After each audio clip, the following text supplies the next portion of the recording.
Hello friends, welcome again on my channel. दोस्तों, आज का वीडियो थोड़ा लंबा वीडियो होने वाला है क्योंकि आज के इस वीडियो में हम पाइथन के बहुत सारे टॉपिक्स को कवर करेंगे। तो जितने भी पाइथन के इम्पोर्टेंट टॉपिक्स हैं उन सभी को हम आज के वीडियो में डिस्कस करेंगे। तो चलिए विदाउट वेस्टिंग एनी टाइम इसको स्टार्ट करते हैं।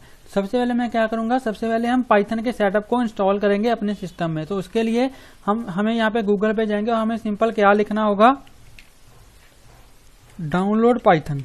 तो यहाँ पे मैं लिखूंगा डाउनलोड पाइथन। ठीक है जी।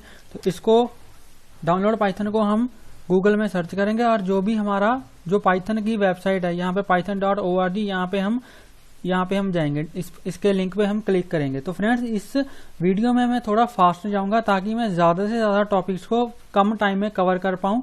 ठीक है जी। अगर आप पाइथन को डिटेल में सीखना चाहते हो तो मैंने पाइथन की सीरीज भी एक बनाई हुई है, तो आप उसको जाके भी देख सकते हो। उसका जो लिंक है मैं यहाँ ऊपर आई आइकन पे उसका जो लिंक है प्लेलिस्ट का वो मैं डाल दूंगा, आप वहां पे जाके उसको देख सकते हो। ठीक है जी। तो हम यहाँ पे जो लेटेस्ट वर्जन है पाइथन का वो है पाइथन 3.9। तो हम सिंपल इसी को इंस्टॉल करेंगे। यहाँ पे हम इसको मैं इस पे डाउनलोड पाइथन पे क्लिक करूंगा तो हमारा जो सेटअप है ये देखिए ये नीचे डाउनलोड हो रहा है। तो जब भी हमारा ये सेटअप डाउनलोड होगा तो उसके बाद मैं बताऊंगा कि इसको अपने सिस्टम में कैसे इंस्टॉल करना है। तो फ्रेंड्स, हमारा जो पाइथन का सेटअप है वो डाउनलोड हो चुका है। चलिए अब इसको अपने सिस्टम में इंस्टॉल करते हैं। तो ये हमारा सेटअप जो है वो डाउनलोड हो चुका है। मैं क्या करूंगा, सिंपल इसको इंस्टॉल करने के लिए इस पर डबल क्लिक करूंगा। ठीक है जी। इसको डबल क्लिक करेंगे। इसको ऐसे इंस्टॉल करना है जैसे आप किसी सॉफ्टवेयर को इंस्टॉल करते हो अपने सिस्टम में, बिल्कुल बेसिक से स्टेप्स हैं इसको इंस्टॉल करने के लिए। तो यहाँ पे मैं जाऊंगा इंस्टॉल नाउ। इंस्टॉल नाउ पे क्लिक करने से पहले आप यहाँ पे चेक कर लेना ऐड पाइथन 3.9 टू पाथ। ठीक है, इसको आपको चेक करना है। उसको चेक करने के बाद हम क्या करेंगे, इंस्टॉल नाउ पे क्लिक करेंगे और हमारा जो ये सेटअप है ये, उसके बाद यहाँ पे यस पे क्लिक करेंगे। हमारा जो सेटअप है ये इंस्टॉल हो जाएगा हमारे सिस्टम में। तो फ्रेंड्स, हमारा जो सेटअप है पाइथन का वो सक्सेसफुली इंस्टॉल हो चुका है। अब हम यहाँ पे क्या करेंगे, सिंपल क्लोज पे क्लिक करेंगे और इसको विंडो को क्लोज कर देंगे। अब ये चेक करने के लिए कि पाइथन हमारे सिस्टम में अच्छे से इंस्टॉल हो चुकी है तो उसके लिए हमें क्या करना पड़ेगा, हम यहाँ पे जाएंगे और अपने CMD को ओपन करेंगे। यहाँ पे हम जाएंगे, CMD को ओपन करने के बाद हमें यहाँ पे अपने कमांड प्रॉम्प्ट में सिर्फ पाइथन लिखना है। तो पाइथन लिखकर जब हम एंटर प्रेस करेंगे तो ये देखिए हमारा पाइथन 3.9.0 यहाँ पे शो हो रहा है, मतलब कि जो पाइथन है वो हमारे सिस्टम में इंस्टॉल हो चुकी है। ठीक है जी। अब फ्रेंड्स, हम यहाँ पे भी पाइथन को रन कर सकते हैं। लेट्स से अगर मैं यहाँ पे लिखूँ 3+6 लिख के इसको मैं एंटर प्रेस करूँ तो ये देखिए हमें 9 मिल रहा है, मतलब कि हमारा जो पाइथन है वो यहाँ पे काम कर रहा है। अगर मैं कोई और भी ऑपरेशन करूँ, लेट्स से 4x2 करूँ तो ये देखिए हमें 8 मिल रहा है, मतलब कि यहाँ पे हमारा जो पाइथन है वो काम कर रहा है। लेकिन हम यहाँ पे पाइथन के कोड को एग्जीक्यूट नहीं करेंगे। उसके लिए हम क्या करेंगे, एक IDE को इंस्टॉल करेंगे विच इज VS कोड। तो VS कोड को चलिए पहले इंस्टॉल करते हैं, फिर उसमें हम अपने पाइथन के कोड को रन करेंगे। तो VS कोड एक माइक्रोसॉफ्ट का IDE है जो कि बहुत ही अच्छा IDE है कोड को लिखने के लिए। तो उसको डाउनलोड करने के लिए हम यहाँ पे लिखेंगे डाउनलोड VS कोड। ठीक है जी। तो हम चले जाएंगे vscode.com पे, जो इसका फर्स्ट लिंक है vscode.com visualstudio.com। तो इस पे हम क्लिक करेंगे। इस पे क्लिक करने के बाद हमारे पास ये विंडो ओपन हो जाएगी। तो अगर आप विंडोज यूज कर रहे हो तो आप यहाँ से इसको डाउनलोड कर सकते हो। अगर आप उबुंटू कर रहे हो तो आप यहाँ से कर सकते हो, और अगर आप मैक यूज कर रहे हो तो आप यहाँ से इसको डाउनलोड कर सकते हो। मैं विंडोज कर रहा हूँ तो इसलिए मैं सिंपल विंडोज पे क्लिक करूंगा और विंडोज पे क्लिक करने के बाद हमारी जो डाउनलोडिंग है वो स्टार्ट हो जाएगी। ये देखिए हमें मैसेज दे रहे हैं thanks for downloading VS code for window, और जो इसकी जो डाउनलोडिंग है ये स्टार्ट हो चुकी है। तो जैसे ही ये कंप्लीट डाउनलोड होगा तो फिर मैं आपको स्टेप बाय स्टेप बताऊंगा कि हम इसको कैसे इंस्टॉल करते हैं। तो फ्रेंड्स, हमारा जो VS कोड है वो डाउनलोड हो चुका है। ये देखिए इसका जो सेटअप है ये डाउनलोड हो चुका है। अब इसको इंस्टॉल करने के लिए हम क्या करेंगे, सिंपल इस पर डबल क्लिक करेंगे और डबल क्लिक करने के बाद इसको हम जैसे ही सिंपल कोई भी आप सॉफ्टवेयर इंस्टॉल करते हो हम ऐसे ही इसको इंस्टॉल करेंगे। तो यहाँ पे हम एक्सेप्ट दी एग्रीमेंट पे क्लिक करेंगे, नेक्स्ट पे क्लिक करेंगे और यहाँ पे भी आपको कोई चेंजेस नहीं करने हैं। यहाँ पे भी नेक्स्ट पे क्लिक करेंगे और यहाँ पे भी आपको कोई चेंज नहीं करना है। यहाँ पे भी सिंपल नेक्स्ट पे क्लिक करोगे और यहाँ पे आपको क्रिएट करना, अगर आप डेस्कटॉप पे शॉर्टकट क्रिएट करना चाहते हो तो आप उसको यहाँ से क्रिएट, इसको चेक कर देना। और आप इन दो ऑप्शन को जरूर चेक कर लेना, add open with code, action to window explorer, file context menu, और जो सेकंड वाला ऑप्शन है इसको भी आपको चेक करना है। ठीक है जी, तो इसको चेक करने के बाद आप यहाँ पे क्या करोगे, नेक्स्ट पे क्लिक करोगे और सिंपल इंस्टॉल पे क्लिक करोगे। तो जैसे ही हमारी जो इंस्टॉलेशन है वो कंप्लीट होगी, फिर मैं आपको दोबारा से इसको ओपन करके दिखाऊंगा। तो फ्रेंड्स, हमारा जो VS कोड है वो इसकी इंस्टॉलेशन कंप्लीट हो चुकी है। तो मैं अब फिनिश पे क्लिक करूंगा तो हमारा जो VS कोड है वो ओपन हो जाएगा।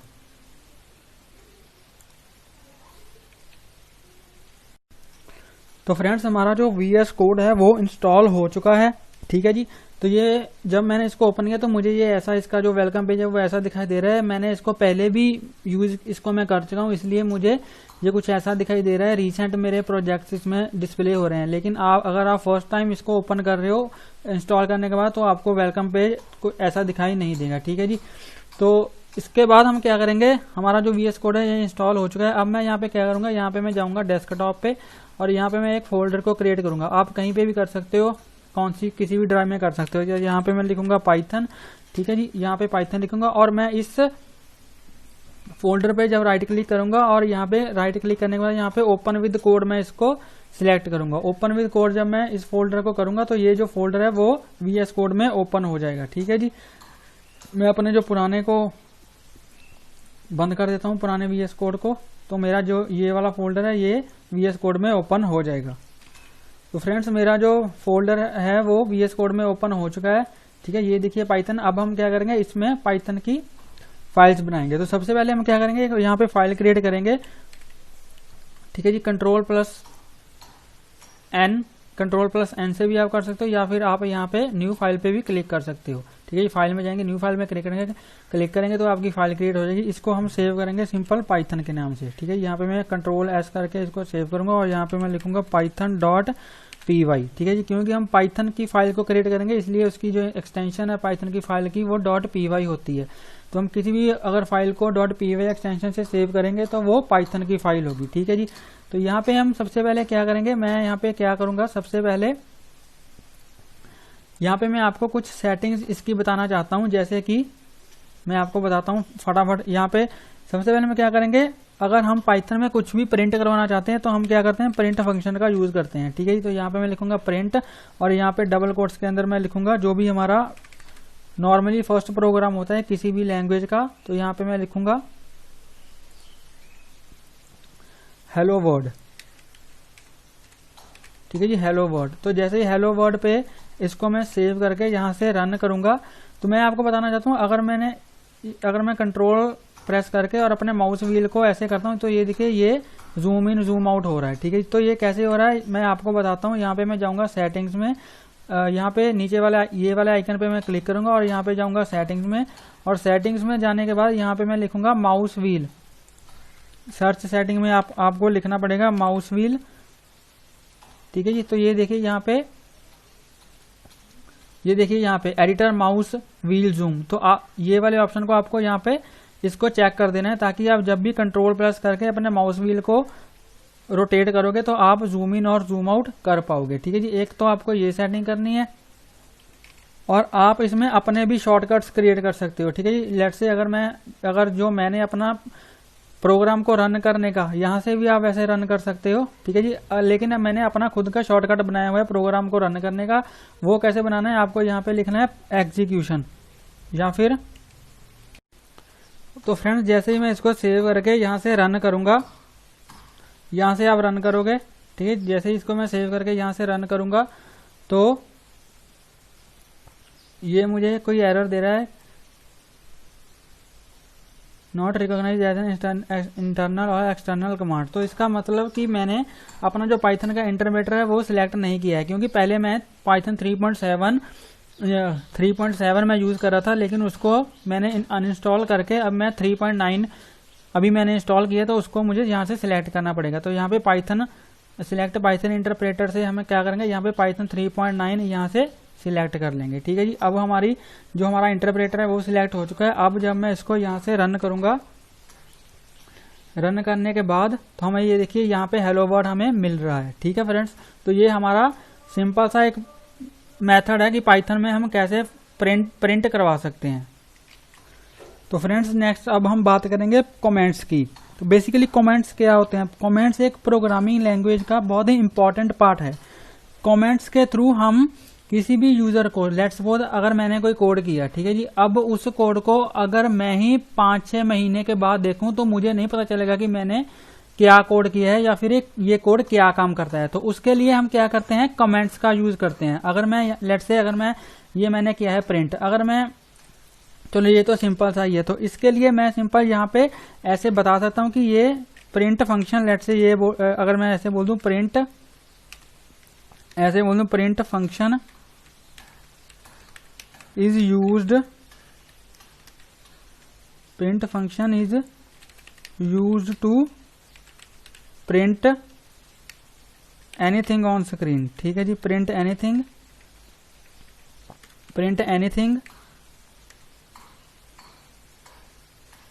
on screen। ठीक है जी, तो अगर कोई भी यूजर, अगर मैं इसको ऐसे सेव करके इसको क्लोज कर दूं तो कोई भी यूजर अब जितनी देर बाद मर्जी यहाँ इस फाइल को ओपन करेगा तो उसे ये पता चल जाए कि अगर कोई लेट्स से न्यू यूजर हो जिसको नहीं पता कि पाइथन कैसे काम करती है या फिर प्रिंट फंक्शन पाइथन में कैसे काम करता है, तो और अगर वो यूजर इसको पढ़ेगा कि print function is use to print anything on screen, तो उसको पता चल जाएगा कि ओके प्रिंट फंक्शन क्यों यूज करते हैं। तो इसलिए जो कमेंट्स होते हैं वो बहुत ही इंपॉर्टेंट पार्ट होते हैं किसी भी प्रोग्रामिंग लैंग्वेज का। ठीक है जी, तो अगर हम पाइथन में दो तरह से कमेंट्स कर सकते हैं, एक तो सिंगल लाइन कमेंट, एक मल्टी लाइन कमेंट। तो सिंगल लाइन कमेंट तो हम सिंपल करते हैं हैश से।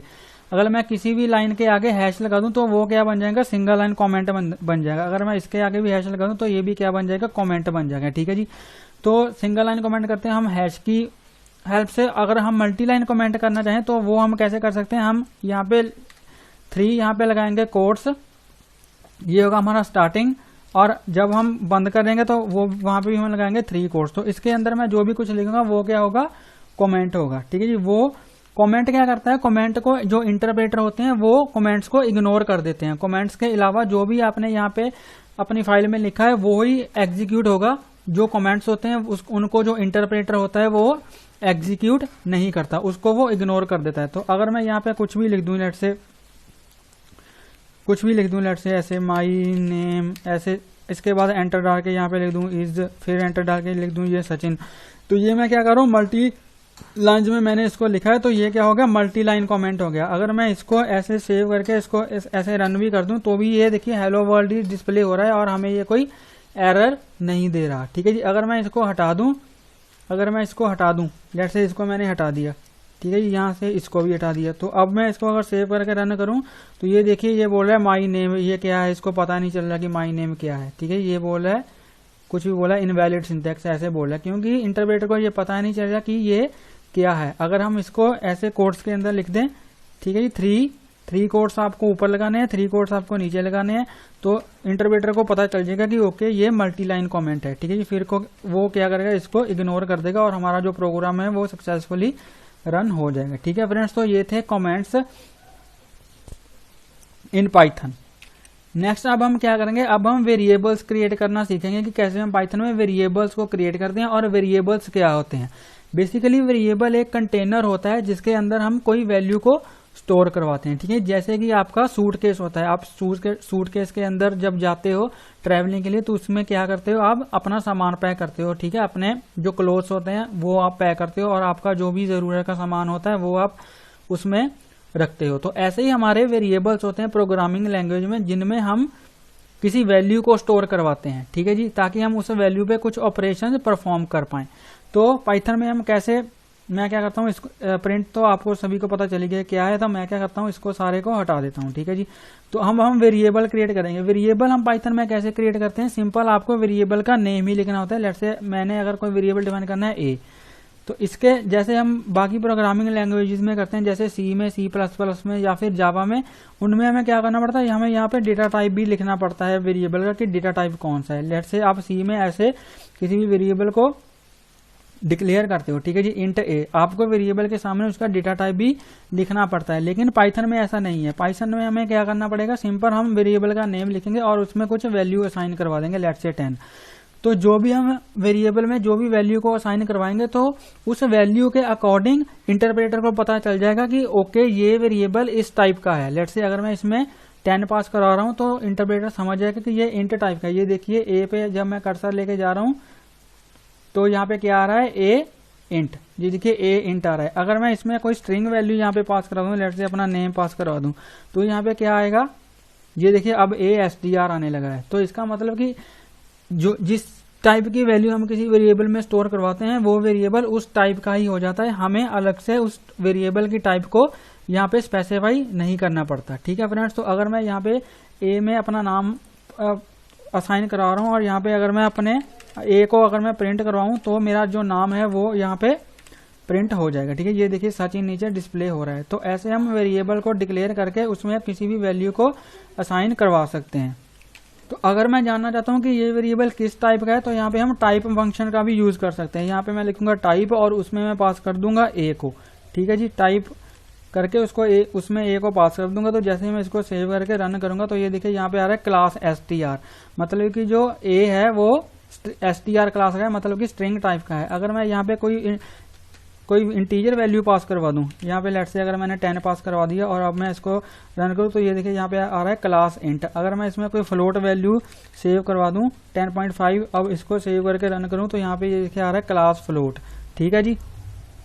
लेकिन अगर मैं इसी वैल्यू को यहाँ पे कोट्स के अंदर लगा दूं तो ये स्ट्रिंग वैल्यू बन जाएगी, क्योंकि जिस भी अगर हम स्ट्रिंग कोट्स के अंदर किसी भी वैल्यू को लिखते हैं तो वो क्या बन जाता है, वो स्ट्रिंग बन जाता है। ये देखिए ये अब क्लास STR का हो गया है, ठीक है। या तो हम सिंगल कोट्स का यूज कर सकते हैं या फिर डबल कोट्स का यूज कर सकते हैं स्ट्रिंग को लिखने के लिए।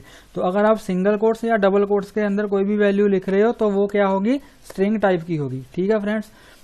तो ऐसे हम डिक्लेयर करते हैं वेरिएबल्स पाइथन में। लेकिन वेरिएबल डिक्लेयर करने के कुछ रूल्स होते हैं कि हम जो किसी भी अगर हमें किसी भी वेरिएबल को डिक्लेयर करना है तो उसका नेम हम सिर्फ कैरेक्टर से उसका नेम जो है वो किसी कैरेक्टर से स्टार्ट होना चाहिए या फिर वो अंडरस्कोर से स्टार्ट हो सकता है। अगर मैं ऐसे करूं, लेट्स से अगर मैं सिंपल इसको टाइप का तो चलो आपको पता चल ही गया है। अगर मैं सिंपल इसको यहाँ से ऐसे प्रिंट कराऊं अंडरस्कोर ए करके तो ये एक वैलिड वेरिएबल होगा, ठीक है जी। लेकिन अगर मैं लेट्स से इसके आगे कुछ नंबर लगा दूं, अगर मैंने 1 लगा दिया तो ये क्या करेगा, यहाँ पे हमें एरर देगा। ये देखिए ये बोल रहा है इनवैलिड सिंटैक्स कि हम किसी भी वेरिएबल के नेम को कभी भी किसी नंबर से स्टार्ट नहीं कर सकते। ना तो हम नंबर से स्टार्ट कर सकते हैं, ना तो हम किसी स्पेशल कैरेक्टर से स्टार्ट कर सकते हैं। अगर मैं ऐसे कर दूं या फिर लेट्स से ऐसे कर दूं $A, तो वो भी क्या होगा, हमारा इनवैलिड सिंटैक्स हमें एरर देगा, क्योंकि हम किसी भी वेरिएबल को, ये देखिए इनवैलिड सिंटैक्स बोल रहा है, किसी भी वेरिएबल को किसी स्पेशल कैरेक्टर से स्टार्ट नहीं कर सकते। हम किसी भी वेरिएबल को या तो कैरेक्टर से स्टार्ट कर सकते हैं, किसी कैरेक्टर से, सिंपल कैरेक्टर से, लेट्स से जैसे ए है, ठीक है जी। तो या तो हम ऐसे स्टार्ट कर सकते हैं या फिर अंडरस्कोर से स्टार्ट कर सकते हैं, ठीक है जी। ये स्टार्टिंग का बोल रहा हूँ, आप स्टार्ट आपको सिर्फ इन्हीं 2 वैल्यू से करना है, या तो अंडरस्कोर से या फिर किसी अल्फाबेट से, ठीक है जी। उसके बाद आप यहाँ पे कुछ भी कर सकते हो। लेट्स से अगर इसके बाद मैं यहाँ पे 5 लिख दूं या फिर हाँ चलिए % ही लिख दूं तो यहाँ पे ये क्या होगा, एक वैलिड वेरिएबल होगा। अगर मैं इसको रन करूं तो ये भी हमें एरर दे रहा है, क्योंकि जो यहाँ पे मैंने इसका यूज किया ये क्या है, ये मॉड्यूलस ऑपरेटर है, तो हम ऐसे नहीं कर सकते, ठीक है जी। अगर मैं यहाँ पे लेट्स से अगर मैं $कर दूं तो भी, चलिए इसको देखते हैं, तो भी ये क्या करेगा, हमें इनवैलिड सिंटैक्स ही बोलेगा।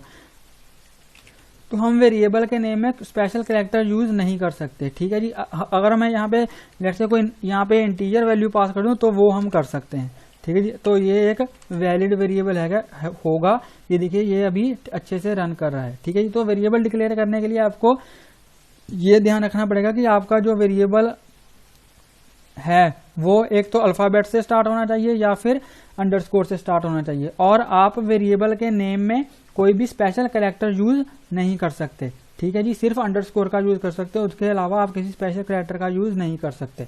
तो ये तो था हमारा डिक्लेरेशन ऑफ वेरिएबल्स। तो फ्रेंड्स नेक्स्ट है हमारे पास ऑपरेटर्स। तो ऑपरेटर्स क्या काम करते हैं, ऑपरेटर्स के थ्रू हम डिफरेंट ऑपरेशंस परफॉर्म कर सकते हैं अपने वेरिएबल्स पे, ठीक है। लेट्स से अगर मैं यहाँ पे लेट्स से ए लिखूं, यहाँ पे मैंने लिखा ए इज 10 एंड एक और वेरिएबल यहाँ पे पास कर दूं बी इज 5, ठीक है जी। तो यहाँ पे हमारे पास सबसे पहले जो ऑपरेटर्स हैं वो है अरिथमेटिक ऑपरेटर्स। तो अरिथमेटिक ऑपरेटर में सबसे पहले क्या है, एडिशन। तो अगर मैं यहाँ पे लिखूं a प्लस बी, तो ये क्या करेगा, a और b को प्लस करके उसका जो रिजल्ट है यहाँ पे हमें डिस्प्ले करवा देगा। ये देखिए 15। तो 10 और 5 का जो एडिशन है वो क्या है, 15। तो एक है हमारे पास addition, second one is subtraction. तो सब्सट्रैक्शन क्या करता है, सिंपल है, आपको पता है, माइनस करता है। तो अगर मैं इसको ऐसे रन करूं तो ये देखिए 10 माइनस 5 हमें क्या यहाँ पे डिस्प्ले हो रहा है 5, क्योंकि ए में क्या है हमारा 10 है, बी में क्या है 5 है। सो 10 माइनस 5 क्या आ जाएगा, उसका रिजल्ट 5 आ जाएगा। ऐसे ही हमारा जो नेक्स्ट ऑपरेटर है वो है मल्टीप्लीकेशन। तो जैसे ही हम मल्टीप्लाई यहाँ पे मल्टीप्लीकेशन करके इसको सेव करके रन करेंगे तो ये देखिए इसने मल्टीप्लीकेशन डिस्प्ले करवा दी। 10 इंटू 5 क्या होता है हमारा 50 होता है। और ऐसे ही हमारा जो ये होता है इसको हम बोलते हैं डिवीजन ऑपरेटर, ठीक है जी। तो ये डिवीजन ऑपरेटर है, ये क्या करेगा, यहाँ पे हमें लेट्स से अगर मैं इसको रन करूं तो ये देखिए ये हमें क्या कर रहा है, यहाँ पे हमें डेसिमल वैल्यू भी दे रहा है, जैसे 2.5। लेट्स से अगर मैं यहाँ पे 4 कर दूं, अगर मैं 4 कर दूं तो ये क्या करेगा, हमें फ्लोटिंग वैल्यू भी देगा। ये देखिए 2.5 हमें यहाँ पे दे रहा है, यहाँ पे 2.0 दे रहा था, ठीक है जी। लेकिन अगर मैं यहाँ पे डबल ऐसे स्लैश डाल दूं तो इसको हम बोलते हैं फ्लोर डिवीजन। फ्लोर डिवीजन का मतलब कि ये पाइथन में ऑपरेटर होता है, इसको हम बोलते हैं फ्लोर डिवीजन। ये क्या करता है, हमें सिर्फ जो पॉइंट के आगे की वैल्यू है वो ही देता है। ये देखिए अभी ये क्या कर रहा है, हमें सिर्फ 2 दे रहा है, हमें 2.5 नहीं दे रहा। तो अगर हम यहाँ पे डबल 2 बार यहाँ पे डिवाइड बाय का साइन लगाते हैं तो उसको हम बोलते हैं फ्लोर डिवीजन। लेकिन अगर हम एक बार लगाते हैं तो उसको हम बोलते हैं रूफ डिवीजन। रूफ डिवीजन या सिंपल डिवीजन, उसमें क्या होता है, हमें फ्लोटिंग वैल्यू भी मिलती है। ये देखिए अभी हमें फ्लोटिंग वैल्यू भी मिल रही है। लेकिन अगर हम यहाँ पे मैं 2 बार डिविजिबल का साइन लगा दूं तो हमें क्या होगा, सिर्फ जो पॉइंट से पहले की जो वैल्यू है वो ही मिलेगी, ठीक है फ्रेंड्स। तो ये थे हमारे अरिथमेटिक ऑपरेटर। इसमें एक ऑपरेटर और भी है, मॉड्यूलस ऑपरेटर। तो यहाँ पे अगर मैं मॉड्यूलस लगा दूं तो मॉड्यूलस ऑपरेटर क्या करता है, वो हमें रिमाइंडर बताता है। लेट्स से अगर मैं 10 को 4 से डिवाइड करूं तो 4 2 8, तो हमारा जो रिमाइंडर बचेगा वो क्या बचेगा, 2 बचेगा। तो जो मॉड्यूलस ऑपरेटर होता है वो क्या करता है, हमें रिमाइंडर बताता है, जैसे 2। अगर मैं यहाँ पे 3 कर दूं तो अगर मैं 10 को 3 से डिवाइड करूं तो हमारा रिमाइंडर कितना बचेगा, 1 बचेगा। तो इसलिए ये देखिए हमें ये जो हमारा रिमाइंडर है वो 1 बता रहा है। तो फ्रेंड्स ये थे हमारे अरिथमेटिक ऑपरेटर्स। नेक्स्ट है हमारे पास कंपैरिजन ऑपरेटर्स। तो कंपैरिजन ऑपरेटर्स क्या करते हैं, बेसिकली कंपेयर करते हैं बिटवीन 2 वैल्यूज। तो ये हमें ट्रू या फॉल्स ही रिटर्न करते हैं, ठीक है जी। लेट्स से हमारे पास जो फर्स्ट वेरिएबल है वो है ग्रेटर देन। अगर मैं यहाँ पे लिखूं, यहाँ पे ए में क्या है 10 है, बी में क्या है 3 है। तो यहाँ पे मैं लिखूं ए ग्रेटर देन बी, ठीक है जी। ए में क्या है 10 है, बी में क्या है 3 है। तो 10 3 से ग्रेटर है तो ये क्या हमें रिजल्ट क्या रिटर्न करेगा, ट्रू।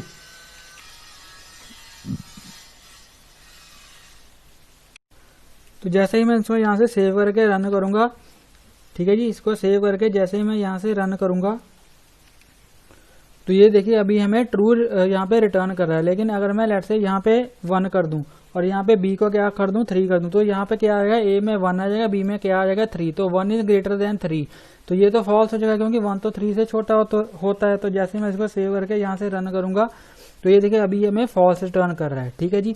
तो ये हमारा ग्रेटर देन ऑपरेटर है। नेक्स्ट है हमारे पास लेस देन ऑपरेटर। तो लेस देन ऑपरेटर क्या करता है, वो ये चेक करता है कि नंबर जो है वो लेस देन है या फिर लेस देन नहीं है। तो अगर मैं यहाँ पे लेट से लेस देन कर दूं तो यहाँ पे क्या आ जाएगा, ए इज लेस देन बी। तो ए में क्या है 1 है, बी में क्या है 3 है। तो 1 इज लेस देन बी, तो ये ट्रू हो जाएगा। तो जब मैं इसको सेव करके रन करूंगा तो ये देखिए अभी हमें यहाँ पे ट्रू रिटर्न कर रहा है। लेकिन अगर मैं यहाँ पे 10 कर दूं और अब मैं इसको रन करूं तो यहाँ पे क्या होगा, 10 इज लेस देन, यहाँ पे हम क्या कंपेयर करें, 10 इज लेस देन 3। तो वो तो क्या है, फॉल्स है, क्योंकि 10 तो 3 से बड़ा होता है। तो अगर मैं इसको यहाँ पे रन करूंगा तो ये हमें ये इसके फॉल्स रिटर्न कर रहा है, ठीक है फ्रेंड्स। तो ये था हमारा लेस देन ऑपरेटर। नेक्स्ट है हमारे पास इक्वल टू ऑपरेटर। तो इक्वल टू, यहाँ इसमें हम इक्वल टू कैसे लिखते हैं, तो यहाँ पे मैं लिखता हूँ डबल इक्वल टू। जो ये वाला इक्वल टू है ना, ये इक्वल टू ऑपरेटर नहीं है, ये असाइनमेंट ऑपरेटर है। असाइनमेंट का मतलब कि मैं 10 को ए में स्टोर करवा रहा हूँ, तो इसलिए मैं यहाँ पे सिंगल इक्वल टू लिखूंगा। लेकिन अगर मैं डबल इक्वल टू यहाँ पे लिख रहा हूँ तो इसका मतलब क्या है, मैं कंपेयर कर रहा हूँ। कंपेयर का मतलब कि ए बी के इक्वल है या नहीं।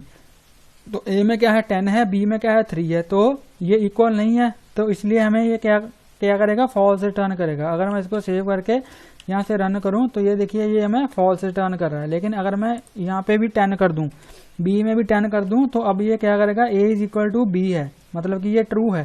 तो अगर मैं इसको रन करूंगा तो ये देखिए अभी ये हमें ट्रू रिटर्न कर रहा है। ठीक है फ्रेंड्स, तो ये था हमारा डबल इक्वल टू ऑपरेटर। इसको डबल इक्वल टू नहीं बोलना, इसको इक्वल टू ही बोलना है, और इसको बोलना है असाइनमेंट ऑपरेटर। ये है हमारा असाइनमेंट ऑपरेटर। ठीक है जी, तो यहाँ पे मैं 3 ही कर देता हूँ। तो नेक्स्ट वन जो हमारा ऑपरेटर है वो is less than equal to. Less than equal to, less than equal to का मतलब इसको हम ऐसे लिखते हैं, लेस देन इक्वल टू। तो अगर तो A less than equal to B है, मगर मतलब कि अगर ए बी से छोटा है तो भी ये हमें ट्रू रिटर्न करेगा, और अगर ए बी के इक्वल है तो भी ये हमें ट्रू ही रिटर्न करेगा। ठीक है जी, लेट्स से अगर मैं यहाँ पे 1 कर दूं, अगर मैं ए में 1 कर दूं, बी में 3 कर दूं, तो यहाँ मैं जैसे इसको सेव करके यहाँ से रन करूंगा तो ये देखिए हमें ट्रू रिटर्न कर रहा है, क्योंकि ए लेस देन बी है। तो ये 2 कंडीशन है, 2 बार चीजें चेक करेगा कि ये चेक करेगा कि ए बी से लेस देन है, अगर लेस देन है तब भी ये ट्रू रिटर्न करेगा, और अगर ए बी के इक्वल होगा तब भी ये ट्रू ही रिटर्न करेगा। अगर मैं यहाँ पे लेट से 3 कर दूं, ए में 3 कर दूं, तो भी ये क्या करेगा, 3 कर दूं तो भी ये क्या करेगा, इनका रिजल्ट जो है वो ट्रू ही रिटर्न करेगा।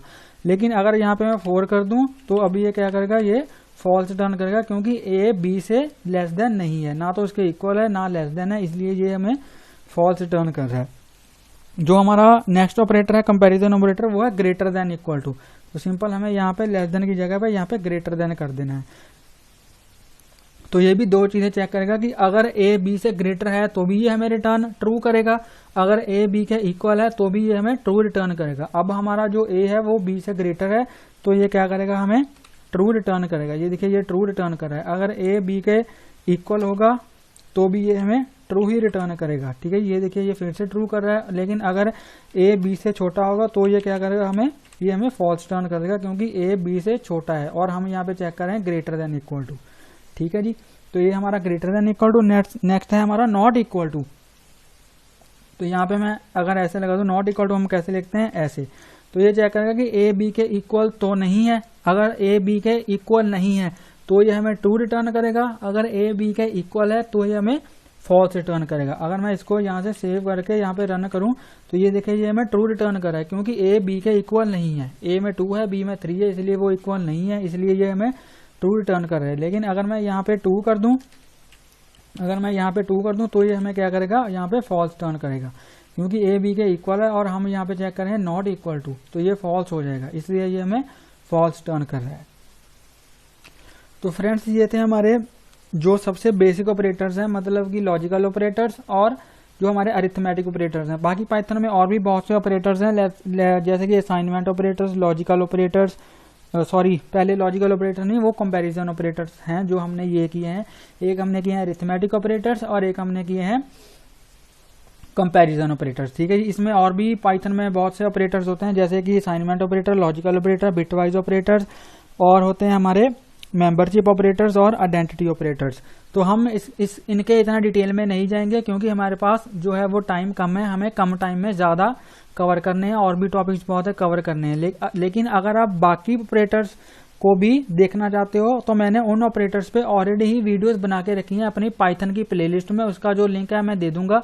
ठीक है जी, डिस्क्रिप्शन में भी उसका लिंक दे दूंगा, और आप वहां से जाकर जो बाकी के ऑपरेटर्स हैं उनको डिटेल में स्टडी कर सकते हो। और इसके आगे अब हम देखेंगे decision making statements. Decision making statements कौन सी होती हैं पाइथन में, इफ एल्स इफ लैडर, ऐसे। ठीक है जी, इन कंडीशन को इनको हम देखेंगे।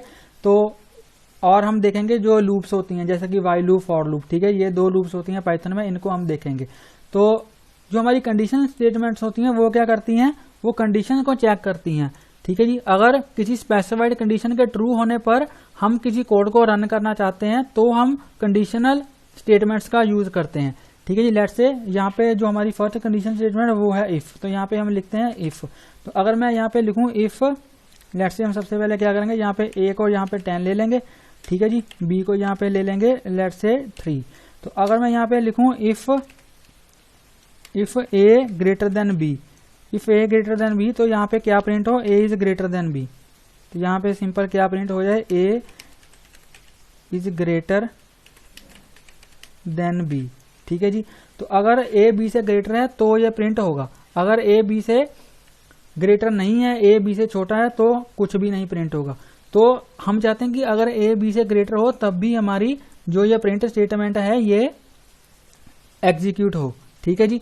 तो एक मैं बात आपको यहाँ पे और बताना चाहता हूँ, यहाँ पे इंडेंटेशन का बहुत इंपॉर्टेंट रोल है, ठीक है जी। यहाँ पे ये क्या है, इंडेंटेशन है। इंडेंटेशन का मतलब कि जो ये वाला प्रिंट है ना, ये इफ स्टेटमेंट, इफ के अंदर है।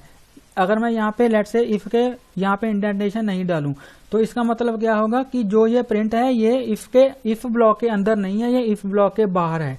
लेकिन अगर मैं यहाँ पे इंडेंटेशन दूं तो इसका मतलब क्या होगा कि जो ये प्रिंट है ये क्या है, इफ ब्लॉक के अंदर एग्जिस्ट करता है, ठीक है जी। तो यहाँ पे हम क्या कर रहे हैं, इफ, ये देखिए यहाँ पे मैंने लिखा है if A is greater than B, तब हमारा A is greater than B यहाँ पे प्रिंट हो। अगर मैं इसको यहाँ पे सिंपल सेव करके ऐसे रन करूंगा तो ये देखिए यहाँ पे प्रिंट हो रहा है ए इज ग्रेटर देन बी। लेकिन अगर मैं यहाँ पे 1 कर दूं, अगर मैं यहाँ पे 1 कर दूं तो यहाँ पे जो ये वाली कंडीशन है ये क्या होगी, फॉल्स हो जाएगी। तो ये अगर फॉल्स होगी तो हमारा जो ये प्रिंट है ये नहीं चलेगा। चलिए इसको यहाँ पे रन करके देखते हैं। तो ये देखिए यहाँ पे कुछ भी नहीं आया, यहाँ पे ब्लैंक आ गया, क्योंकि इफ कंडीशन तभी, इफ कंडीशन के अंदर का कोड तभी एग्जीक्यूट करता है जब इफ कंडीशन ट्रू होगी, उसका जो रिजल्ट होगा वो ट्रू होगा। सो अगर मैं यहाँ पे 10 करूं तो ये हमारी इफ कंडीशन ट्रू हो जाएगी, ए इज ग्रेटर देन बी, क्योंकि ए में 10 है, बी में 3 है, तो जो 10 है ग्रेटर देन 3 है, जो इसका जो रिजल्ट है वो ट्रू आ जाएगा। तब हमारा जो प्रिंट है वो यहाँ पे एग्जीक्यूट हो जाएगा। ये देखिए ए इज ग्रेटर देन बी, ठीक है फ्रेंड्स। तो ये थी हमारी इफ स्टेटमेंट। नेक्स्ट है हमारे पास इफ एल्स। तो इफ एल्स का कब हम यूज करते हैं, अगर इफ का रिजल्ट फॉल्स हो जाए और हम तब भी किसी कोड को एग्जीक्यूट करना चाहें तो हम वहां पे इफ एल्स का यूज करते हैं। मतलब कि अगर इफ की कंडीशन फॉल्स हो जाए तो जो कोड एल्स में लिखा होगा फिर वो कोड एग्जीक्यूट होगा, ठीक है जी। क्योंकि इफ तो तभी एग्जीक्यूट होती है जब उसका रिजल्ट ट्रू होता है, लेकिन अगर इफ का रिजल्ट फॉल्स हो जाए तो जो एल्स के अंदर कोड हम लिखते हैं वो फिर एग्जीक्यूट होता है, ठीक है जी। मैं इसको यहाँ पे करके दिखाता हूँ। तो यहाँ पे अगर मैं लिखूं एल्स, यहाँ पे मैं लिख दूं एल्स, यहाँ पे प्रिंट करवा दूं बी इज ग्रेटर, तो यहाँ पे मैं लिख दूं बी इज ग्रेटर देन ए, ठीक है जी। तो यहाँ पे क्या होगा, अगर इफ का रिजल्ट फॉल्स होगा, तो हमारा एल्स का ब्लॉक चलेगा, और अगर इफ का ट्रू होगा तो फिर अकेले इफ का ही चलेगा, एल्स का नहीं चलेगा। तो अगर मैं इसको यहाँ पे ए को 1 कर दूं तो यहाँ पे क्या होगा, बी वाला एग्जीक्यूट हो जाएगा, एल्स वाला एग्जीक्यूट हो जाएगा। तो ये देखिए यहाँ पे आ रहा है बी इज ग्रेटर देन ए, ठीक है जी, क्योंकि बी में 3 है, ए में 1 है। तो अगर इफ कंडीशन फॉल्स हो जाएगी तो एल्स का पार्ट चलेगा, लेकिन अगर इफ ट्रू हो जाएगी तो फिर अकेले इफ का ही चलेगा, एल्स का नहीं चलेगा। अगर मैं यहाँ पे 10 ही कर दूं तो हमारा अकेले जो इफ का पार्ट है, ये देखिए जो इफ का पार्ट है ये A is greater than B if के अंदर लिखा है, तो इसलिए A is greater than B सिर्फ यही प्रिंट हो रहा है, क्योंकि जो इफ की कंडीशन है वो ट्रू हो गई है। लेकिन अगर इफ की कंडीशन फॉल्स हो जाएगी तो जो एल्स के अंदर कोड लिखा होगा फिर वो एग्जीक्यूट होगा। तो फ्रेंड्स नेक्स्ट है हमारे पास एलिफ स्टेटमेंट, ठीक है जी। एलिफ का मतलब अगर हमें मल्टीपल चॉइसेस में से किसी एक को एग्जीक्यूट करना हो तो हम क्या करते हैं, एलिफ का यूज करते हैं। तो एलिफ का बेसिकली क्या है, यहाँ पे हमारे पास तो 2 चॉइसेस हैं, अगर ए बी से ग्रेटर है तो ये एग्जीक्यूट हो, अगर ए बी से अगर ये कंडीशन फॉल्स हो जाएगी, मतलब अगर बी ए से ग्रेटर होगा तो ये होगा, ठीक है जी। लेकिन अगर हमारे पास मल्टीपल चॉइसेस हों, लेट से यहाँ पे हम एक छोटा सा प्रोग्राम करते हैं, मैं आपको बताता हूँ। लेट से अगर हम किसी स्टूडेंट के मार्क्स, यहाँ उसके जो ग्रेड्स हैं वो प्रिंट करवाना चाहें, लेट से अगर मैं यहाँ पे सबसे पहले क्या करूँगा, यहाँ पे मैं मार्क्स यूजर से इनपुट करवाऊंगा। तो इनपुट करवाने के लिए हम यहाँ पे क्या करते हैं, इनपुट फंक्शन का यूज करते हैं पाइथन में। अगर मैं यूजर से इनपुट करवाना चाहूँ किसी भी डाटा को तो मैं क्या करूँगा, इनपुट फंक्शन का यूज करूंगा। तो यहाँ पे मैं लिखूंगा एंटर मार्क्स, तो यहाँ पे मैं लिखूंगा एंटर मार्क्स। तो जो भी यूजर मार्क्स यहाँ पे एंटर करेगा वो मार्क्स में आ जाएगा, और जो यूजर है वो वो क्या करता है, जो इंट फंक्शन है वो क्या करता है, वो स्ट्रिंग फॉर्मेट में यूजर से इनपुट लेता है, लेकिन जो मार्क्स हैं वो क्या होते हैं, इंटीजर टाइप होते हैं, इसलिए उसको हमें इंट में यहाँ पे चेंज करना पड़ेगा। तो टाइप कास्टिंग हमें करनी पड़ेगी। तो टाइप कास्टिंग का मतलब अगर हम एक डेटा टाइप को किसी दूसरे डेटा टाइप में चेंज करते हैं तो उसको हम क्या बोलते हैं, टाइप कास्टिंग बोलते हैं। तो जो इंट है वो जो इनपुट है वो क्या करता है, स्ट्रिंग फॉर्मेट में यूजर से इनपुट लेता है, और जो इंट फंक्शन है वो क्या करता है, उसको इंटीजर में चेंज कर देता है। तो जो भी यूजर यहाँ पे एंटर करेगा वो मार्क्स के अंदर आ जाएगा। ठीक है जी। तो यहाँ पे अगर मैं लिखूं इफ मार्क्स, यहाँ पे मैं लिखूं इफ मार्क्स इज, तो यहाँ पे मैं लिखूंगा if marks is greater than equal to 90। ठीक है जी। If marks is greater than equal to 90 then यहाँ पे क्या डिस्प्ले हो, ए ग्रेड। देन यहाँ पे क्या डिस्प्ले हो, ए ग्रेड यहाँ पे डिस्प्ले हो। ठीक है जी। लेकिन अगर मार्क्स 90 से नीचे हैं, इसका मतलब हमें मल्टीपल चॉइसेस यहाँ पे करनी पड़ेंगी। तो यहाँ पे मैं लिखूंगा एलिफ। ठीक है जी। एलिफ यहाँ पे मैं लिखूंगा मार्क्स, एलिफ मार्क्स यहाँ पे greater than equal to 70 and यहाँ पे और लिखूंगा marks less than equal to 89। ठीक है जी। तो यहाँ पे क्या डिस्प्ले हो, बी ग्रेड, कि अगर किसी स्टूडेंट के जो मार्क्स हैं वो 70 या 70 से ऊपर हैं, या फिर 89 से कम है, या फिर 89 के इक्वल है, तो फिर क्या डिस्प्ले हो, बी ग्रेड डिस्प्ले हो। तो ये एंड हमने क्या यहाँ पे यूज किया, ये एक लॉजिकल ऑपरेटर है। तो मैं आपको शॉर्ट में बताता हूँ, लॉजिकल ऑपरेटर एंड जो एंड है वो क्या करता है, अगर ये दोनों कंडीशन ट्रू होंगी, तब हमारा एलिफ जो है वो ट्रू होगा। अगर इसमें एक भी कंडीशन फॉल्स हो जाएगी तो इसका जो रिजल्ट क्या होगा वो भी क्या हो जाएगा, फॉल्स हो जाएगा। तो जो एंड ऑपरेटर है उसमें इन दोनों कंडीशन का जो रिजल्ट ट्रू होना वो जरूरी होता है। ठीक है जी। तो यहाँ पे हमारे पास मल्टीपल कंडीशन है, तो इसलिए हम एलिफ का यूज कर रहे हैं, क्योंकि हमारे पास ज्यादा चॉइसेस है, हम ज्यादा चॉइसेस में से किसी एक को एग्जीक्यूट करना चाहते हैं। तो ये हमारी एक कंडीशन ये होगी, और हमारी नेक्स्ट कंडीशन होगी, इसको मैं कॉपी करूंगा और यहाँ पे मैं लिखूंगा, लेट्स से इसकी जो नेक्स्ट कंडीशन होगी वो होगी, और अगर मैं यहाँ पे लिखूं if marks is less than equal to, यहाँ पे लिखूंगा if marks is greater than equal to 50। ठीक है जी। ग्रेटर देन इक्वल टू यहाँ पे मैं लिख दूंगा 50 और लेस देन इक्वल टू 69। तो यहाँ पे क्या डिस्प्ले होगा, सी ग्रेड। तो यहाँ पे क्या डिस्प्ले होगा, सी ग्रेड। और अगर इनमें से कोई भी कंडीशन ट्रू नहीं होगी तो वो क्या होगा, स्टूडेंट को हम क्या करेंगे, एल्स में क्या होगा, उसको हम फेल यहाँ पे प्रिंट करवा देंगे। तो यहाँ पे मैं लिख दूंगा फेल। ठीक है जी। तो यहाँ पे हमारे पास क्या है, मल्टीपल चॉइसेस है। मैं इसको थोड़ा जूम आउट कर देता हूँ तो आपको अच्छे से दिखाई दे। तो यहाँ पे क्या, सबसे पहले हम क्या कर रहे हैं, मार्क्स एंटर करवा रहे हैं यूजर से, और यहाँ पे हम पहले कंडीशन चेक करें कि if marks is greater then 90। तो अगर तो मार्क्स ग्रेटर देन 90 होंगे तो यहाँ पे ए ग्रेड यहाँ पे प्रिंट हो जाएगा। ठीक है जी। लेकिन अगर ये कंडीशन फॉल्स होगी तो हम यहाँ पे जाएंगे एलिफ में। तो एलिफ में वो चेक करेगा कि अगर मार्क्स 70 के इक्वल या फिर 70 से ग्रेटर हैं और marks less than equal to 89 है। ठीक है जी। तो ये वाली कंडीशन ट्रू हो जाएगी और यहाँ पे बी ग्रेड प्रिंट होगा। लेकिन ये भी अगर फॉल्स हो जाएगी तो यहाँ पे हम जाएंगे एल्जिब में, फिर यहाँ पे भी चेक करेंगे कि marks greater than equal to 50 है और marks less than equal to 69 है, तो क्या होगा, तो हमारी ये कंडीशन ट्रू हो जाएगी और यहाँ पे हम प्रिंट हो जाएगा सी ग्रेड। लेकिन अगर ये सभी कंडीशन फॉल्स हो गई तो क्या होगा, एल्स वाला पार्ट यहाँ पे रन हो जाएगा विच इज फेल। ठीक है जी। तो चलिए इसको यहाँ पे हम सेव करके इसको रन करते हैं। सबसे पहले यूजर से इनपुट लेंगे हम। यहाँ पे ये देखिए, यहाँ पे इनवैलिड सिंटैक्स बता रहा है क्योंकि हमने यहाँ पे कोलन नहीं लगाए, तो यहाँ पे हमें यहाँ पे कोलन भी लगाने पड़ते हैं इफ एल्स के बाद। ठीक है जी। एलिफ के बाद हमें कोलन लगाने पड़ते हैं। इसको सेव करके मैं यहाँ पे रन करूंगा तो ये देखिए यहाँ पे बोल रहा है एंटर मार्क्स। तो अगर मैं यहाँ पे 95 एंटर करूँ तो ये देखिए ये बोल रहा है ए ग्रेड। ठीक है, ये बोल रहा है ए ग्रेड। अगर मैं इसको दोबारा से रन करूं और यहाँ पे अगर मैं यहाँ पे लिखूं लेट्स से अगर मैं यहाँ पे लिखूं 75, अगर मैं यहाँ पे लिखूं 75 तो ये बोल रहा है बी ग्रेड। ठीक है, क्योंकि हमारे जो 75 है वो 70 से अबव है और 89 से कम है, तो ये कंडीशन ट्रू हो गई, इसलिए ये बी ग्रेड हमें डिस्प्ले करवा रहा है। लेकिन अगर मैं यहाँ पे लिखूं, अगर मैं यहाँ पे लेट्स से 55 मैंने यहाँ पे एंटर किया।